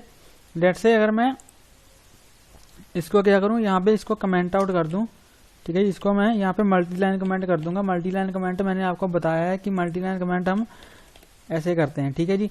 तो अगर हमारे फंक्शन में सिर्फ एक ही लाइन का कोड होगा तो उसके लिए हमें लैम्डा फंक्शन यूज करना चाहिए, ना कि एक सेपरेट ऐसे फंक्शन बनाना चाहिए। तो लैम्डा फंक्शन क्या होता है, लैम्डा फंक्शन को बनाने के लिए हम क्या करते हैं, लैम्डा कीवर्ड का यूज करते हैं, ठीक है। यहाँ पे लैम्डा कीवर्ड का यूज करते हैं, और लैम्डा लिखने के बाद हम यहाँ पे अपने आर्ग्यूमेंट्स पास करते हैं कि हमारे फंक्शन में कितने आर्ग्यूमेंट्स हैं, यानी कि कितनी वैल्यूज की जरूरत है हमें अपने फंक्शन में। तो लेट्स से हम यहाँ पे 2 नंबर का सम कर रहे हैं, तो यहाँ पे मैं क्या करूंगा, 2 नंबर यहाँ पे पास करवा दूंगा, ठीक है जी। और 2 नंबर पास करवा के इसके बाद यहाँ पे मैं कोलन लगाऊंगा, और कोलन लगाने के बाद जो भी मैं ऑपरेशन परफॉर्म करना चाहता हूँ अपने वेरिएबल्स पे, उनको वो ऑपरेशन मैं यहाँ पे लिखूंगा। लेट्स से मैं इसका सम करना चाहता हूँ, तो यहाँ पे मैं लिखूंगा a प्लस बी, ठीक है जी। तो जो ये लैम्डा फंक्शन है ये हमें क्या रिटर्न करेगा, a और b को सम करके उसको हमें रिटर्न कर देगा। तो जो ये रिटर्न करेगा उसको मुझे क्या करना पड़ेगा, एक वेरिएबल में यहाँ पे स्टोर करवाना पड़ेगा, लेट्स से ऐड, ठीक है जी। मैं क्या कर रहा हूँ, इसमें ऐड को यहाँ पे स्टोर करवा रहा हूँ। तो मैं इसको अभी इसको हटा देता हूँ जो हमने पहले लिखा था, क्योंकि हम इसका अभी यूज नहीं कर रहे हैं, हम लैम्डा फंक्शन का यूज कर रहे हैं। तो यहाँ पे इसको मैं हटा के यहाँ पे मैं क्या करूंगा, यहाँ पे प्रिंट फंक्शन लिखूंगा, और प्रिंट में यहाँ पे मैं लिखूंगा ऐड, और इसमें मैं 2 वैल्यूज पास कर दूंगा जिनका मैं सम करवाना चाहता हूँ, लेट्स से 10 एंड 20, ठीक है जी। तो जो हमारा 10 है वो a में चला जाएगा, और जो 20 है वो b में चला जाएगा, और जो इसका सम है वो ऐड में आ जाएगा, और यहाँ पे हम उसको प्रिंट करवा देंगे। चलिए इसको रन करके देखते हैं। अगर मैं इसको सेव करके यहाँ पे रन करूँ तो ये देखिए यहाँ पे हमें 30 मिल रहा है, यहाँ पे हमें 30 यहाँ पे मिल रहा है। अगर मैं यहाँ पे लेट्स से 40 कर दूं, अगर मैं इसको 40 कर दूं तो हमारा जो सम है वो 60 हो जाएगा। ये देखिए यहाँ पे 60 आ रहा है, ठीक है जी। तो अगर हमारे फंक्शन में बहुत सारी लेट्स से हमारे पास बहुत सारी लाइंस हैं, ठीक है जी। हमारे एक फंक्शन में बहुत सारी लाइंस हैं, लेट्स से ऐसे कर देता हूँ, ठीक है जी। अगर हमारे फंक्शन के अंदर बहुत सारी लाइंस हैं और हम चाहते हैं कि हमें उन लाइंस को बार बार ना लिखना पड़े और उन लाइंस का बार बार यूज हो रहा है हमारे प्रोग्राम में, लेट्स से ऐसे फंक्शन में हमारे कोई कोड है, ठीक है जी, इसमें इतनी सारी लाइंस है। तो मैं चाहता हूं कि मुझे ये लाइंस जो हैं वो बार बार ना लिखनी पड़े, तो मैं क्या करूंगा, इन लाइंस को एक फंक्शन में डाल दूंगा और उस फंक्शन को सिर्फ कॉल करता रहूंगा, ठीक है जी। लेकिन हमारे फंक्शन के अंदर सिर्फ एक ही लाइन है। अगर हमारे फंक्शन के अंदर सिर्फ एक लाइन का कोड है तो मुझे ऐसे सेपरेट फंक्शन क्रिएट करने की जरूरत नहीं है। मैं क्या कर सकता हूँ, एक लैम्डा फंक्शन क्रिएट करके उसमें जो भी उसका ऑपरेशन है वो परफॉर्म करवा सकता हूँ, ठीक है फ्रेंड्स।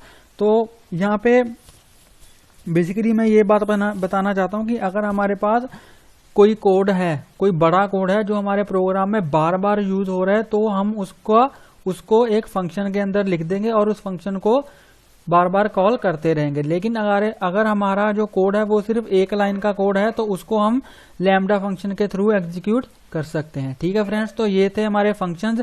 अभी इसमें जो टाइप्स भी होते हैं फंक्शंस के, आर्ग्यूमेंट्स के, जो ये हम यहाँ पे पास कर रहे हैं ये क्या है, आर्ग्यूमेंट्स है। तो इसके टाइप्स भी होते हैं आर्ग्यूमेंट्स के, लेकिन इसमें मैं जो टाइप्स हैं आर्ग्यूमेंट्स के वो कवर नहीं करूंगा, वो उस पर मैंने ऑलरेडी वीडियो बना रखी है, ठीक है जी। वो मेरी पाइथन ट्यूटोरियल ऑफ बिगिनर्स के प्लेलिस्ट में वो वीडियो है, उस प्लेलिस्ट का लिंक मैं अपने नीचे डिस्क्रिप्शन में दे दूंगा। आप वहां पे जाकर अगर देखना चाहते हो कि टाइप्स ऑफ आर्ग्यूमेंट्स कैसे होते हैं, उनको हम कैसे पास करते हैं, तो आप वहां से जाके देख सकते हो, ठीक है जी। अब मैं इसमें फंक्शन के टॉपिक में सिर्फ इतना ही कवर करूंगा, क्योंकि हमारा जो वीडियो होगा वो नहीं तो वो ज्यादा बड़ा हो जाएगा, तो इसलिए मैं ज्यादा डिटेल में नहीं कवर कर रहा। यहाँ पे मैं ओवरव्यू दे रहा हूँ बेसिकली कि पाइथन में कौन कौन से कॉन्सेप्ट्स हैं हमारे पास, ठीक है जी। अगर आप डिटेल में देखना चाहते हो तो आप मेरी प्लेलिस्ट को डिस्क्रिप्शन में जाके चेक कर सकते हो। प्लेलिस्ट का नेम है पाइथन ट्यूटोरियल फॉर बिगिनर्स इन हिंदी, ठीक है जी। तो हमारा जो लास्ट टॉपिक है आज का और द मोस्ट इंपॉर्टेंट टॉपिक है पाइथन का, which is object oriented programming, ठीक है जी। तो ऑब्जेक्ट ओरिएंटेड प्रोग्रामिंग क्या होती है, मैं इसको हटा देता हूँ बेसिकली। तो ऑब्जेक्ट बेसिकली क्या होता है, ऑब्जेक्ट हमारी एक रियल लाइफ थिंग होती है। जैसे कि आप अपने घर में देखते हो कि आपके घर में लेट्स से फर्नीचर है, फर्नीचर में क्या है, टेबल है, चेयर है, ठीक है जी। ऐसे और भी चीजें हैं आपके घर में, इलेक्ट्रॉनिक्स मशीन्स हैं, लेट्स से जैसे वॉशिंग मशीन है या माइक्रोवेव ओवन है, तो वो सारी चीजें क्या है, वो एक ऑब्जेक्ट्स हैं। जैसे कि हम क्या है, ह्यूमन है, तो एक ह्यूमन भी क्या है, एक ऑब्जेक्ट है। हर एक ऑब्जेक्ट की एक अपनी अपनी प्रॉपर्टीज होती हैं और एक ऑब्जेक्ट अलग अलग काम करता है, ठीक है जी। तो किसी ऑब्जेक्ट को प्रोग्रामिंग लैंग्वेज में डिफाइन करने के लिए हम ऑब्जेक्ट ओरिएंटेड प्रोग्रामिंग का यूज करते हैं, जिसमें हम क्लासेस बनाते हैं और उस क्लास के हम ऑब्जेक्ट्स क्रिएट करते हैं, ठीक है जी। तो क्लास में हम क्या डिफाइन करते हैं, क्लास में किसी ऑब्जेक्ट्स की जो प्रॉपर्टीज होती हैं, ठीक है जी, जो उसके एट्रीब्यूट्स होते हैं, हम उनको डिफाइन करते हैं क्लास के अंदर, और जो फंक्शंस हैं, जो काम करता है वो ऑब्जेक्ट, उनको डिफाइन करते हैं क्लास के अंदर। तो चलिए देखते हैं। लेट्स से यहाँ पे मैं एक क्लास क्रिएट करूंगा, लेट्स से स्टूडेंट, ठीक है जी। जनरली हम क्या करते हैं, जो क्लास का नेम है वो कैपिटल से स्टार्ट करते हैं। तो यहाँ पे हम क्या करते हैं, क्लास को क्रिएट करने के लिए क्लास कीवर्ड का यूज करते हैं, उसके बाद क्लास का नेम लिखते हैं और यहाँ पे कोलन लगाते हैं। ठीक है जी, तो हमारी एक क्लास यहाँ पे क्रिएट हो जाएगी। तो अब हम क्या करेंगे, इस क्लास के अंदर जो एक स्टूडेंट होता है उसके क्या क्या एट्रीब्यूट्स होते हैं और वो क्या काम करता है वो हम इस क्लास के अंदर डिफाइन करेंगे। तो हर एक स्टूडेंट की कुछ एट्रीब्यूट्स होते हैं, कुछ उसकी प्रॉपर्टीज होती हैं। Let's say roll number. ठीक है जी, यहाँ पे रोल नंबर और क्या होता है, स्टूडेंट का नेम होता है, स्टूडेंट की क्लास होती है। ठीक है जी, तो यहाँ पे स्टूडेंट का नेम और स्टूडेंट की क्लास। ठीक है जी, नेम यहाँ पे स्मॉल में लिख देता हूँ और क्लास भी, क्योंकि ये क्लास तो चलिए फिर क्लास को कैपिटल ही कर देते हैं, क्योंकि नहीं तो वो मिसमैच हो जाएगा। ठीक है जी, वो कन्फ्यूजन हो जाएगी। तो हर एक स्टूडेंट की कुछ प्रॉपर्टीज होती हैं, रोल नंबर, नेम और क्लास। ठीक है जी, तो इनको हम क्लास, अगर हम वेरिएबल, बेसिकली ये क्या है, वेरिएबल्स हैं। अगर इन वेरिएबल्स को हम क्लास के अंदर डिफाइन करते हैं तो उनको हम बोलते हैं डेटा मेंबर्स।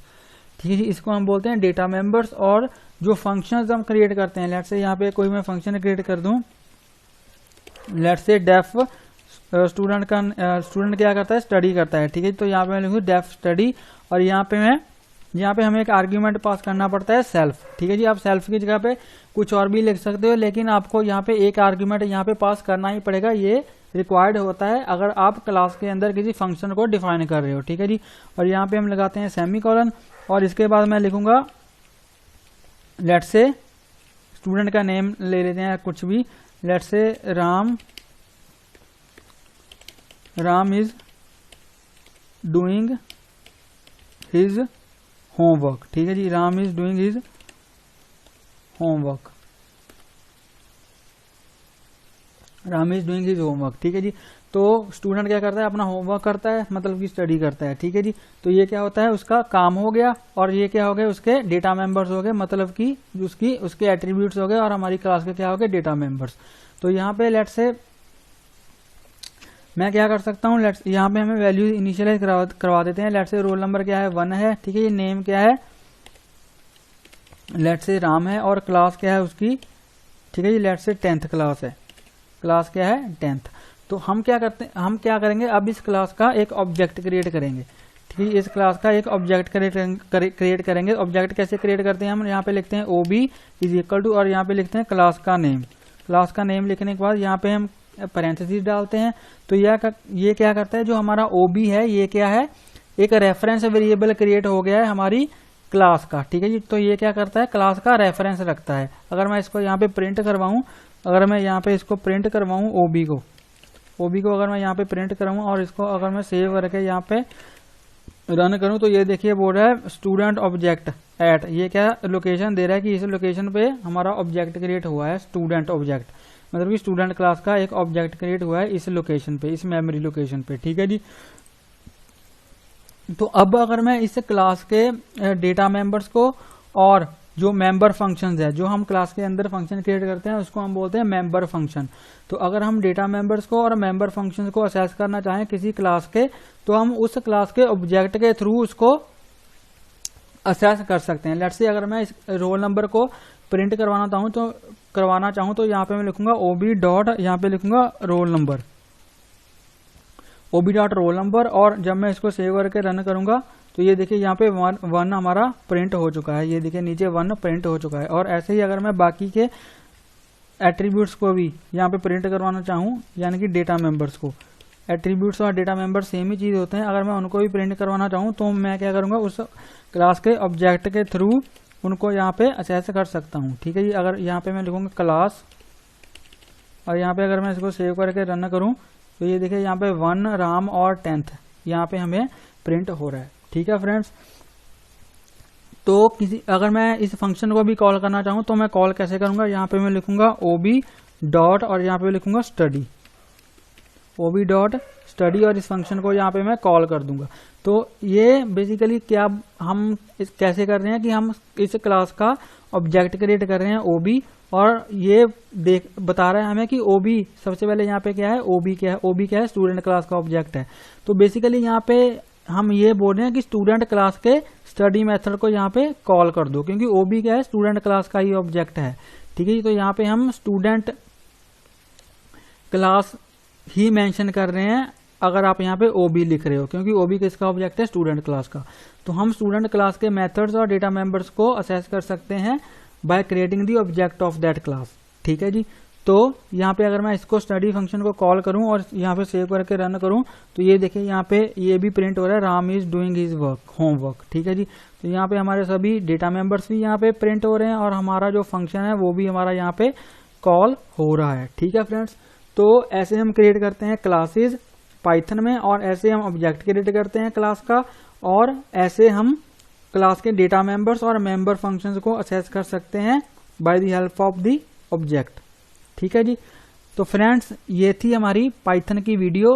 मैंने कोशिश की है कि मैं जो इम्पोर्टेंट टॉपिक्स हैं हमारी पाइथन के उनको मैं कवर कर सकूं और बहुत ही सिंपल लैंग्वेज में आपको एक्सप्लेन कर सकूं। ठीक है जी, तो आई होप आपको ये वीडियो अच्छा लगा होगा। अगर आपको ये वीडियो अच्छा लगा हो तो प्लीज़ इस वीडियो को लाइक करें, शेयर करें और मेरे यूट्यूब चैनल को सब्सक्राइब करें। और अगर आपको कोई भी डाउट हो तो आप मुझे कमेंट सेक्शन में पूछ सकते हो। और अगर आप पाइथन के सभी टॉपिक्स को, इन सभी टॉपिक्स को जो मैंने इसमें कवर किए हैं, इनको डिटेल में स्टडी करना चाहते हो तो मेरी एक प्लेलिस्ट है पाइथन ट्यूटोरियल फॉर बिगिनर्स इन हिंदी, उसका लिंक जो है मैं डिस्क्रिप्शन में दे दूंगा। आप वहां पे जाकर इन सभी टॉपिक्स को डिटेल में स्टडी कर सकते हो। तो मिलते हैं एक नई वीडियो में एक नए टॉपिक के साथ। तब तक के लिए हंसते रहिए, मुस्कुराते रहिए, सीखते रहिए और सिखाते रहिए। Thank you for watching.